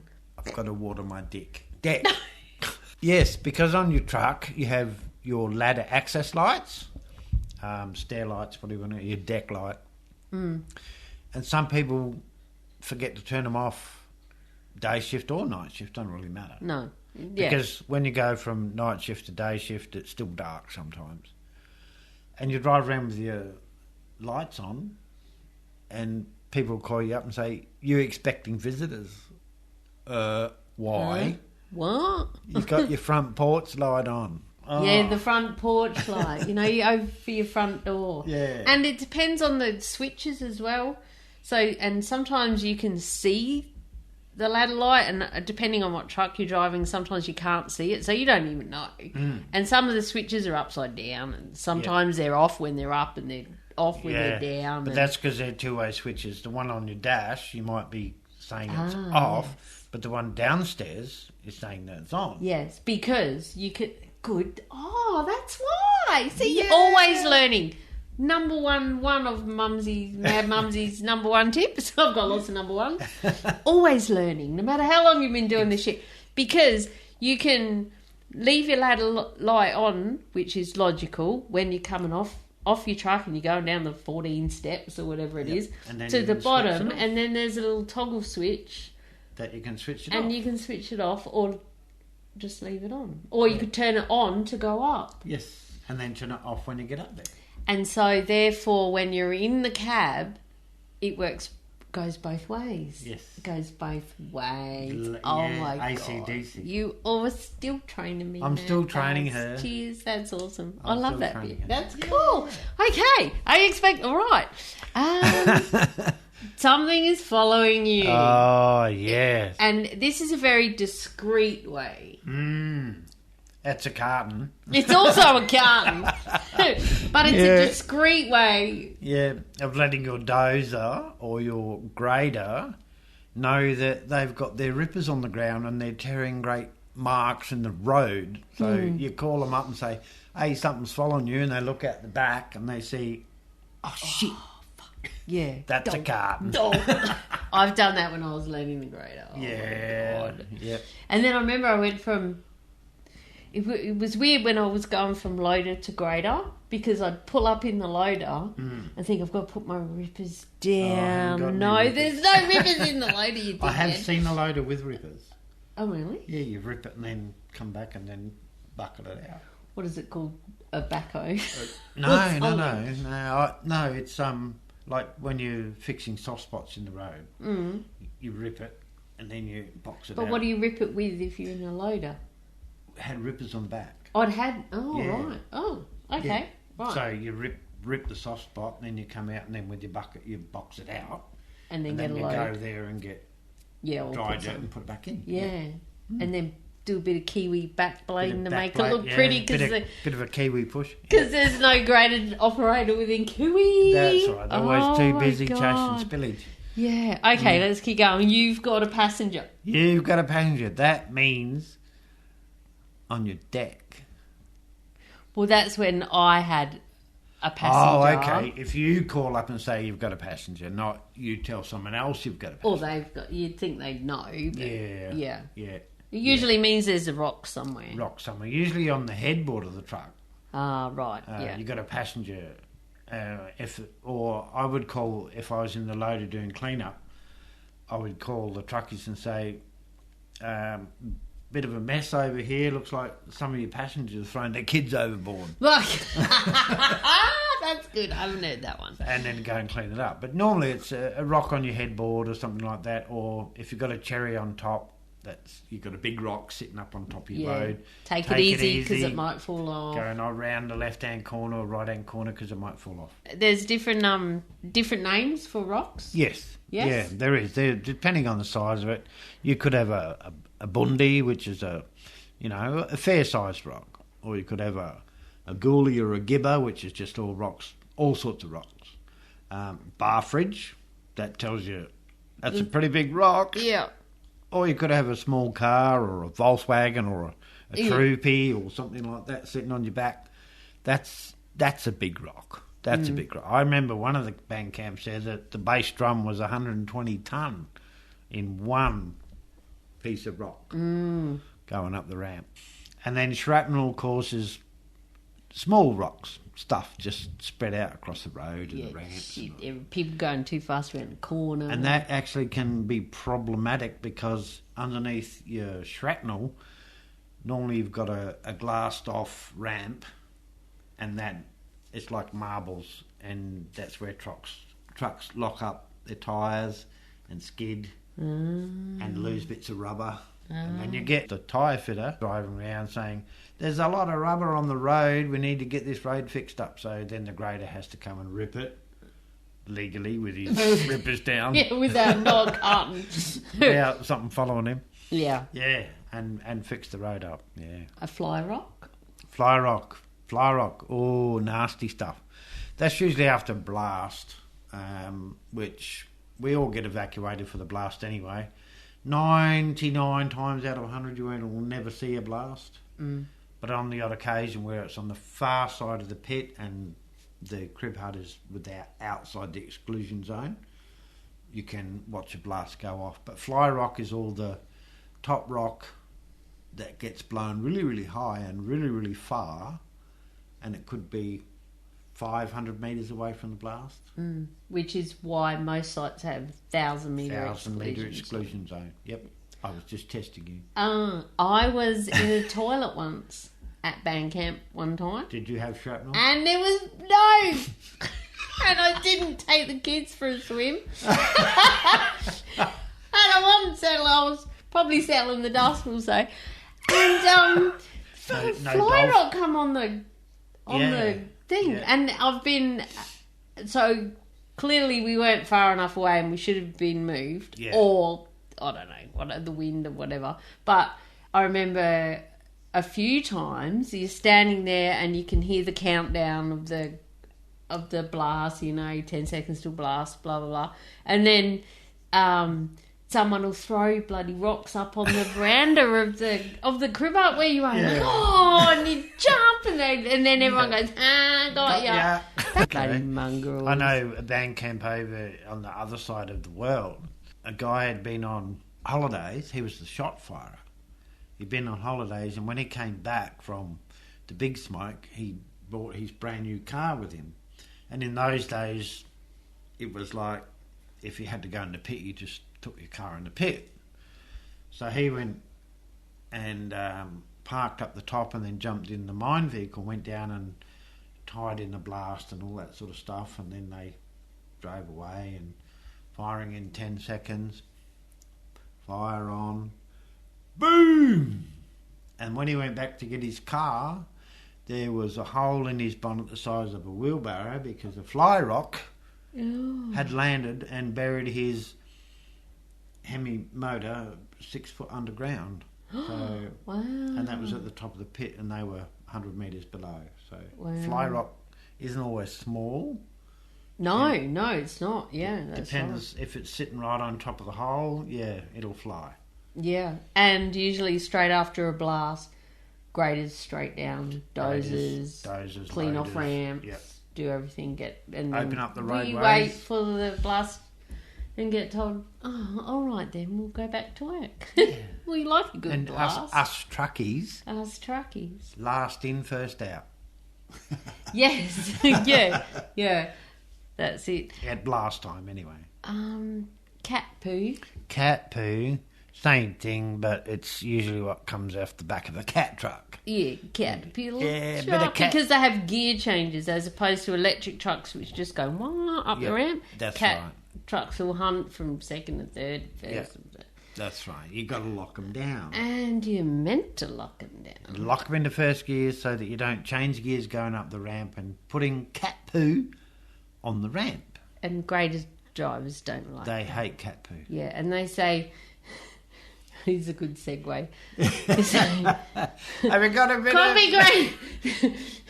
There's a bit of spillage on the ramp. Can you come clean it up? Oh, you're breaking up. You're breaking up. I can't hear because he's usually on the way to the crib hut. Yeah, especially at the end of shift. I don't care about the rocks. You've been doing it all night. Lock them down, you bloody cat trucks.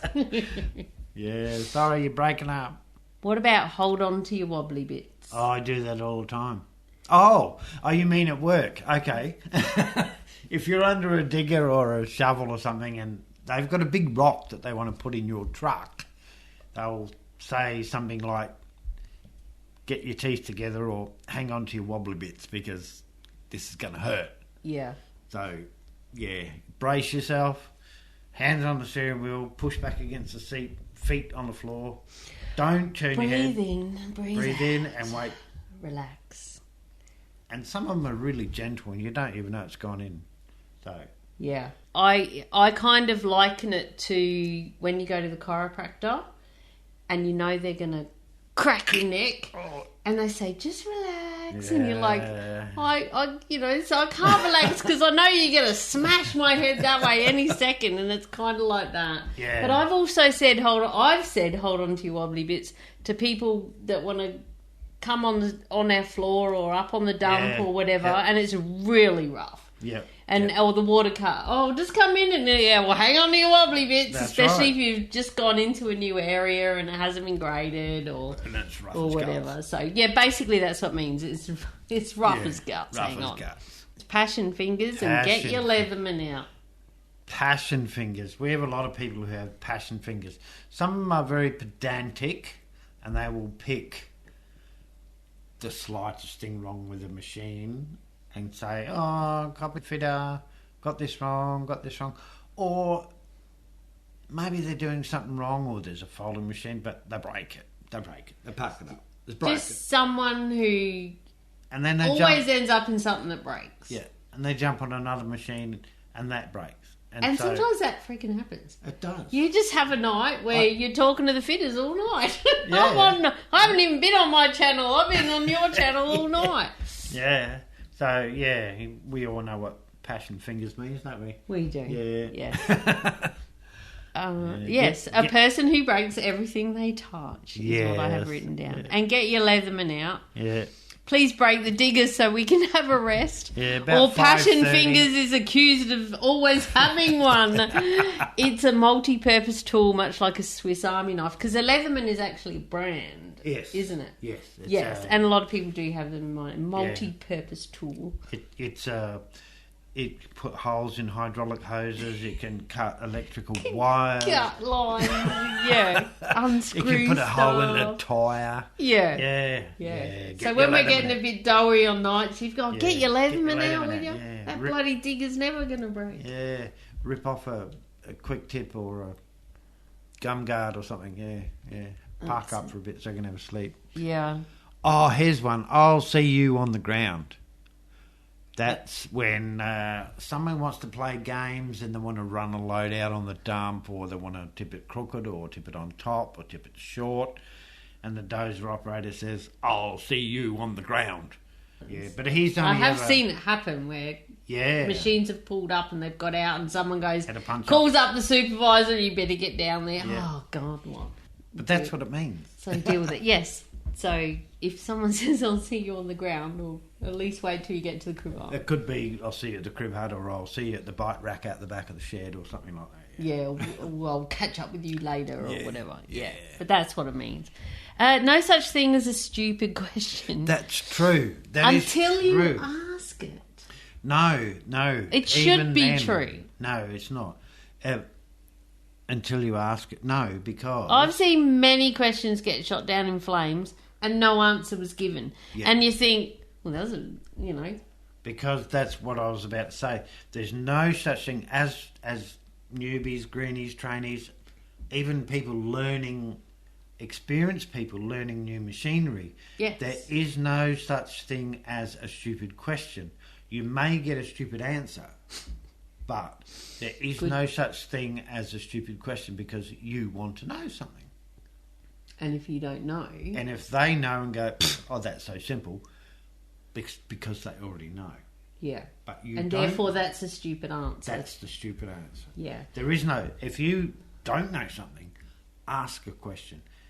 If you don't want to do it on the radio, then go and see somebody at the crib hut, a trainer or someone who is doing the same job as you, and ask the question. Ask it a bit more discreetly than at the pre-start meeting or on the two-way. Yes. Yeah. If you feel, I should know.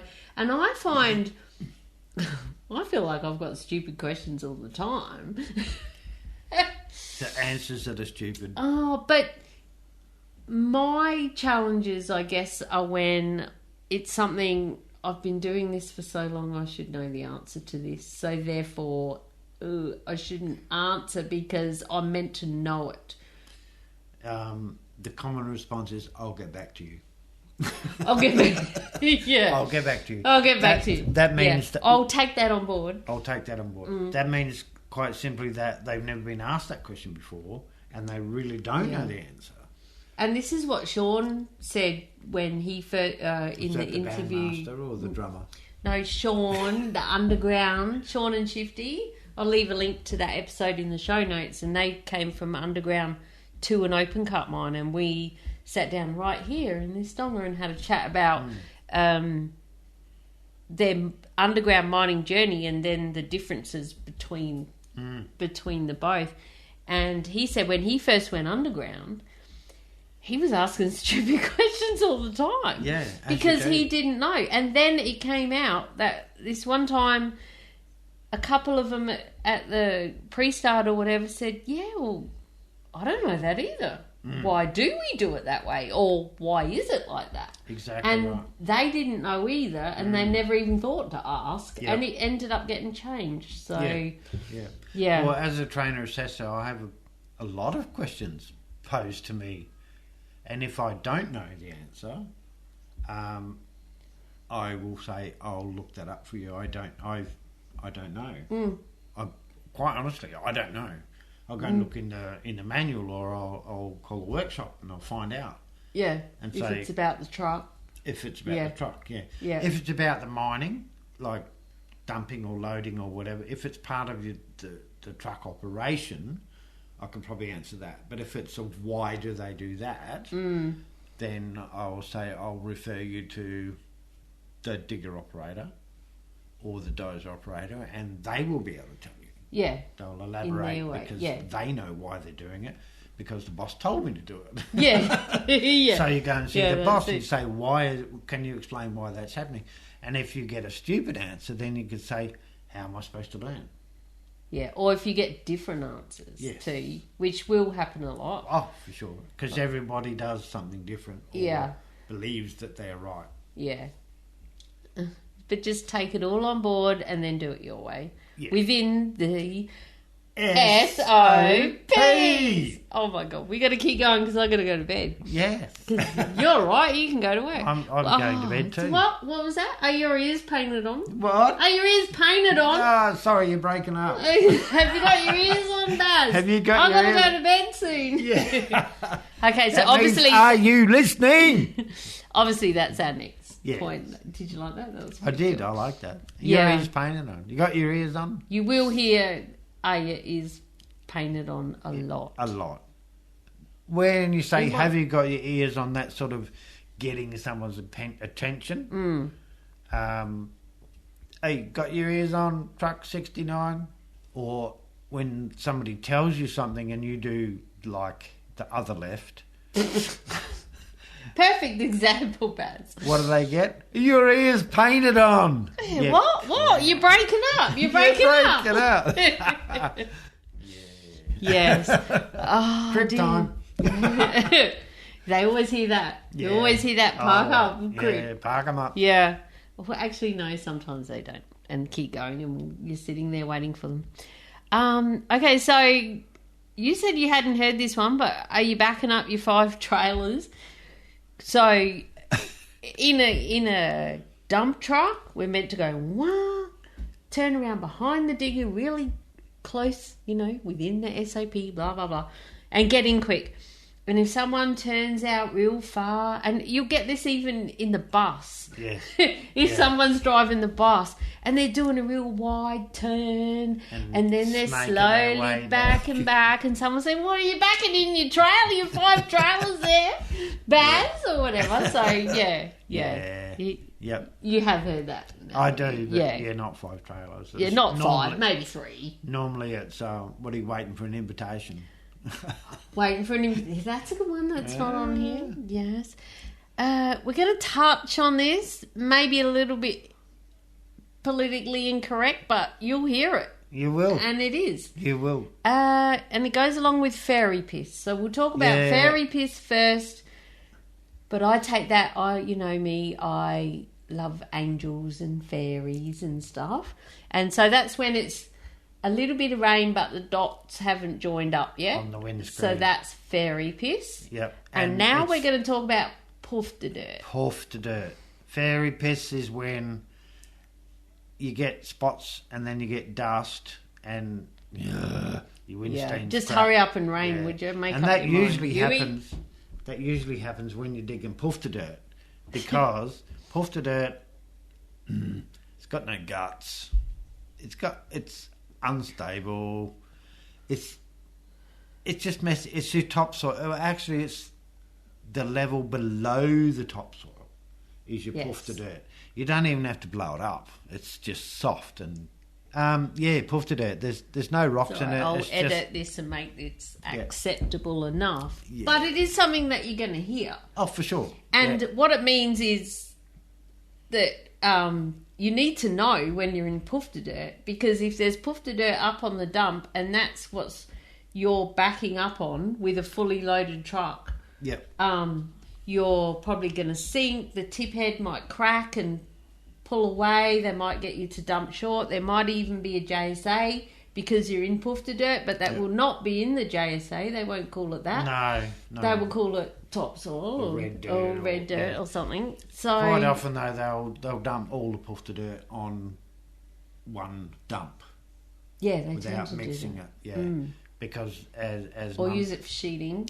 Sheeting on the floor, and then filling we just in holes. Slide even more because wet it's it up really... and have fun. Yeah. But that is something that you will hear, and it's also cream digging. It is. That's just because can pump the jam. You can load because there's no big rocks or hard digging or anything like that. It's just soft, easy, being blown up really small. Just cream. And that's where you get digger operators who want to break records about how many loads they get out and all that sort of stuff. Oh, got a bit of cream digging there. Cream digging. And another word for that is also rice bubbles. Rice bubbles. And that's good for sheeting. Like if you've got a rough floor or a rough dump or something like that, you take your rice bubbles or your cream and you just sheeting material, sheet the whole place, get rid of all your bumps and rocks and all that sort of stuff. Yep. Yeah. And Wheat Bix is I love Wheat Bix. I have Wheat Bix every day, but it's pretty much the opposite of rice bubbles. Yeah. So it's big, chunky, hard to dig, slow loading, machines break. Yeah. The operators press OK. And I just went through this very recently. I was like, get the freaking drill and blast engineer in my truck and tell him to put more bomb in there and blow it up. But some of it they don't even blow up, so they just have to dig it. It's free dig. Free dig. So most puff to dirt's free dig.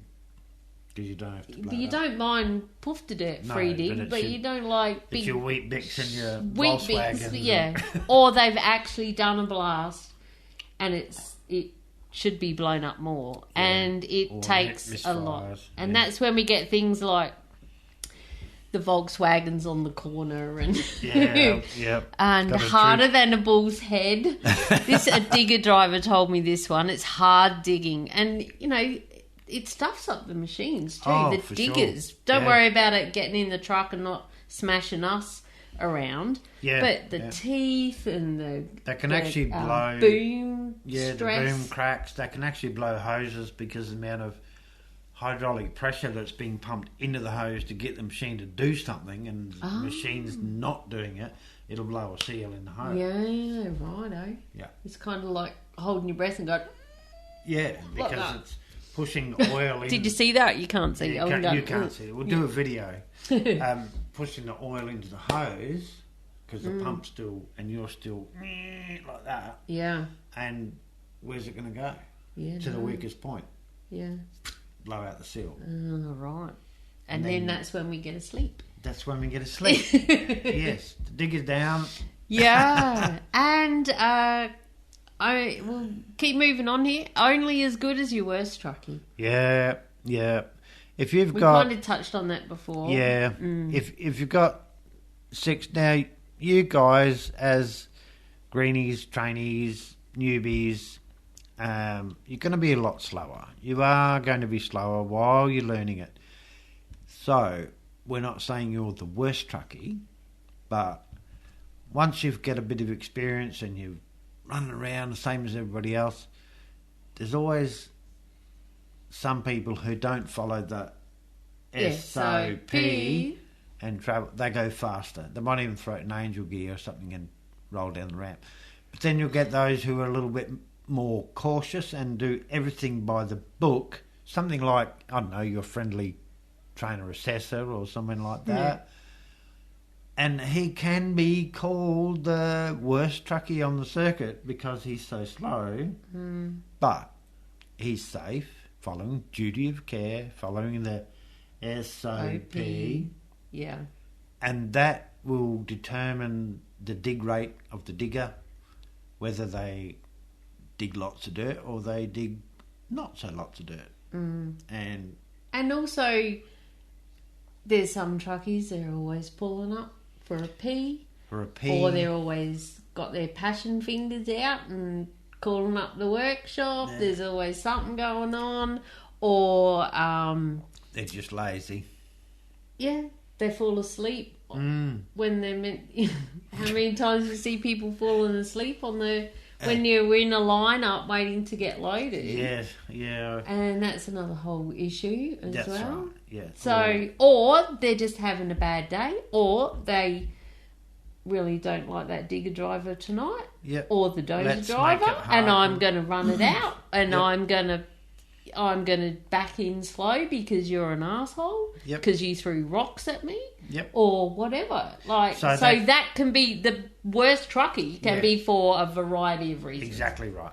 Yeah. Exactly right. And if your cycle's not going around properly, you're only as good as your worst truckie. That's it. And shit rolls downhill, and we're at the bottom. Yes, we're the bottom dwellers. So truckies. Everything's all, the whole mine, every mine I've been on, it all comes down to what time you get that last load. We're going to go broke if you don't get that last load at this time, or the first load. It's the truckie's always the truckie's fault. Nothing to do with, put some more shit in the ground to blow it up so we can move it quicker. And there's all spillage on the corner, and the grader has to come clear. Bloody truckies, Well, just remember, you didn't put that dirt on the back. It was the digger operator who put it on there. Put too much on, put it on the wrong place, go around a corner, shit everywhere. That's it. Sometimes it is the truckie that's going around the corner too fast. Sometimes it's the digger driver loading it up too much. Sometimes it's the freaking design of the road. There is no way. I have been on corners, and because Mad Mumzie gives a shit, right? In case you didn't know, I give a shit most of the time. And I'll go around the corner, especially when I was full on in grading mode as well. I really love grader drivers because I feel for them. Yes. And so, and then it'd be like, I need to clean up on R1, like. That's my rocks. I'm like, well, if they're going to come off and I drove like that, what's the point of even trying? That's right. And it comes down to design as well, which is engineers and so those operators who built the road. Fucking dozer. No. Oh dear. We're nearly at the end, peeps. Thanks for hanging in, but hopefully you're sticking with us with this language. Yeah. Because it is a whole new language. It is. Yeah. And I'm glad that you're here to talk to me about it, because it wouldn't be the same if it was just me, because it's better to roll off each other. They think you're making all this shit up. I know. Yeah. But we're saying stuff at the same time. Like, exactly.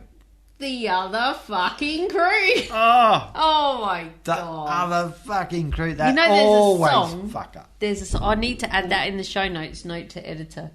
There's a song. The other fucking crew. Is there? Yeah. I know.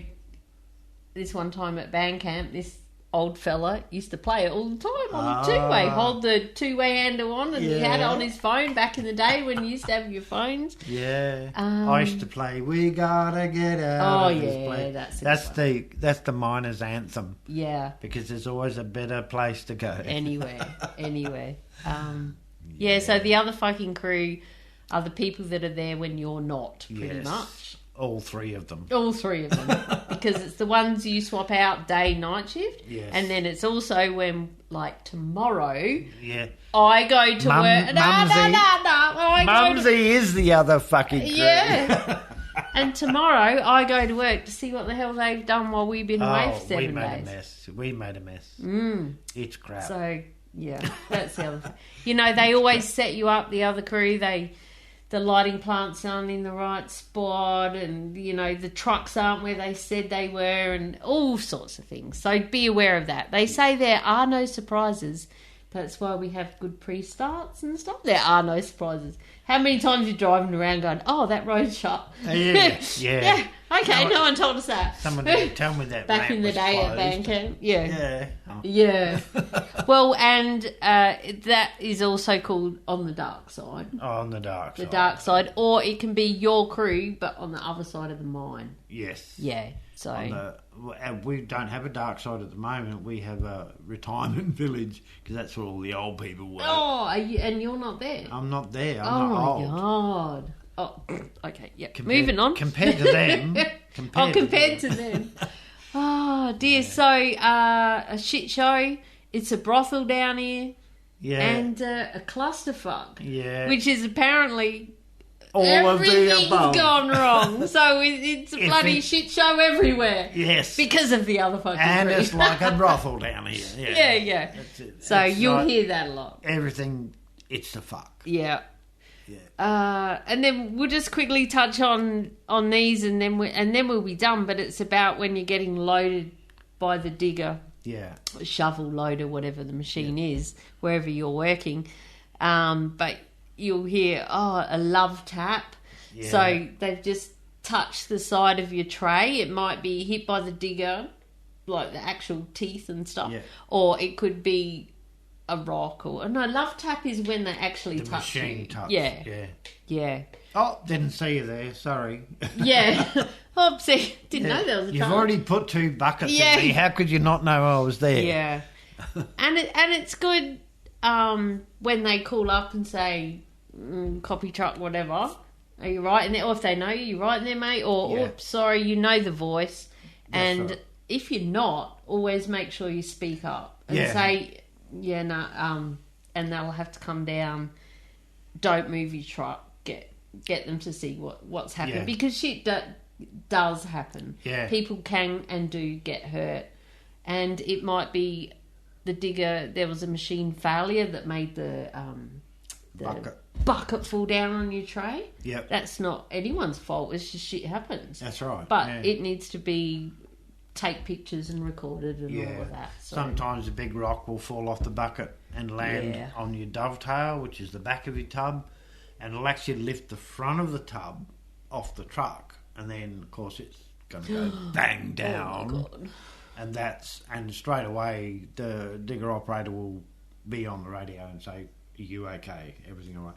So when you're being loaded, try and keep a forward facing position. Don't be bending over and looking out the window or getting shit out your bag when there's rocks coming in, because if a big rock comes in and you're in an unusual position, and if you do feel a twinge in your neck or your back or your shoulder, call it straight away. Don't, "Ow, that hurt," and then just keep going, because in the morning you might not be able to get out of bed because your neck's fucked or your back's broken or whatever. Yeah, because it can take a few hours before it settles in.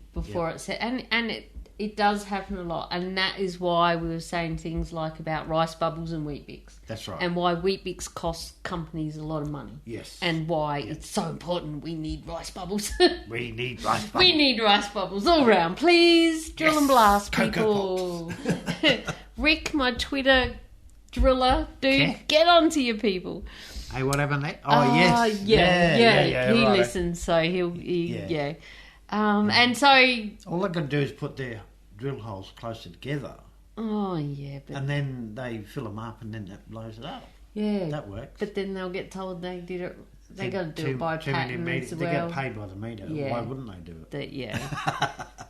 So a lot of times too with that is the digger or the shovel will go into the face or wherever, and they'll grab a bucket full and they'll put it in the truck, but they don't see that there's actually a big rock in there, and they'll say, "Oh, sorry, didn't see that rock in the bucket, mate. That rock." And most of them, I have come across some assholes who don't really give a shit, and they'll throw it at you, and they'll lift the boom even higher. Yeah. And if you're being their worst truckie of the day, guess who's getting the worst? All the big rocks. You're going to get the shit show. Oh, maybe that's what happened to me the other night. Maybe I was the worst truckie. Blame your trainer. And he saved all the big ones for me. Yeah. No, not even. Oh, yeah. That rock's got so-and-so's name painted all over it. Yeah. And they'll say, "Oh, you saving that up just for me." Yeah. And I have called him up before. I did this just the other night, and he grabbed a big bucket, and we were in big rocks, and there was a big one balancing on the at the top, and I didn't think he could see it in there.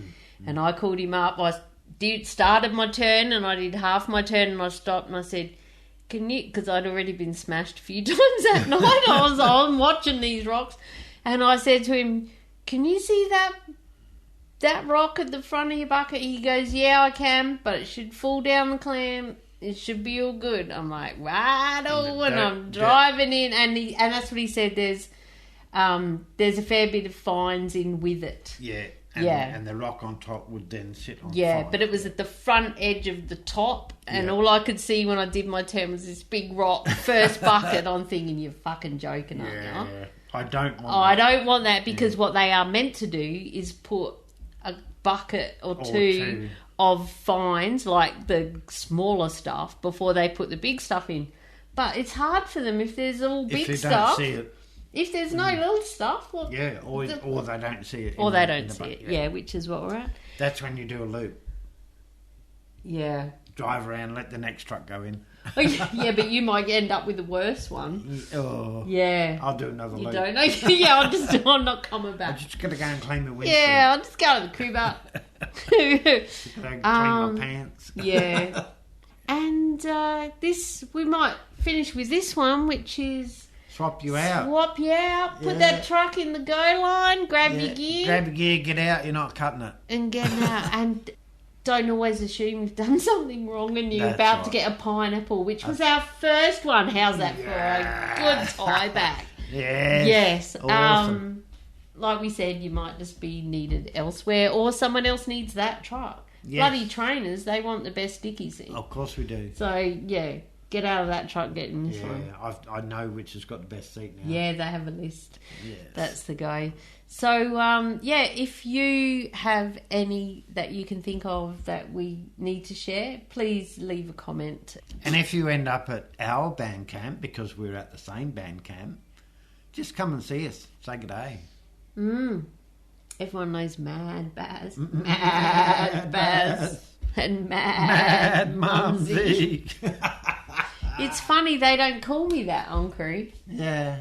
And like you say about the nickname, I haven't really got one. And I'm thinking, that's what I would like to be called. But of course no one does, because you want to be. Well, you have to call me that, because that's what's written on my hat. Yeah, all right. So if it's written on your hat, it's true. It's true. It's like Facebook. If it's on Facebook, it's true. Oh, it's true. Everything. Yeah. Are you serious? Yeah. Okay, thanks, Baz. No worries. As usual, it's been gold dripping from the ceiling here, and I know that after I edit half the shit out, we dribbled about. No. It's all good. But hopefully you will now start to understand a little bit more of the mining language and the mentality that goes along with it, because there's a lot to it. And just remember, it's all good fun till someone loses an eye. Yeah, that's it. Thanks, Baz. Yeah. Cheers. Thanks, Mumsy. See you guys. See you out there on the ridges. And now you get to go home for 7 days, and I get to go to work for 7 days. So I better shut up and go to bed. We Cheers. gotta get out of this place. If it's the last thing we ever do. So there you have it. Thank you so much for sticking with us right to the end. That was a heap of fun. I hope you enjoyed it as much as we did. It's always great to sit down with Mad Bazz. We don't see each other that often, in case you couldn't tell. I really do think that it's going to be one of my most favourite episodes, because it was fun, it was valuable, especially to newbies and to all us old-time miners. It's just a good bloody laugh, you know. So if you have any others that you would like to add, hit me up on social media or head over to mining.teachable.com and sign up. It's free. So's the Giggle Glossary course, which is basically just the PDF of where it is, and I'll add this audio in there as well. So you can sign up there and add a comment, add yours, any other descriptions to those that you would like to add.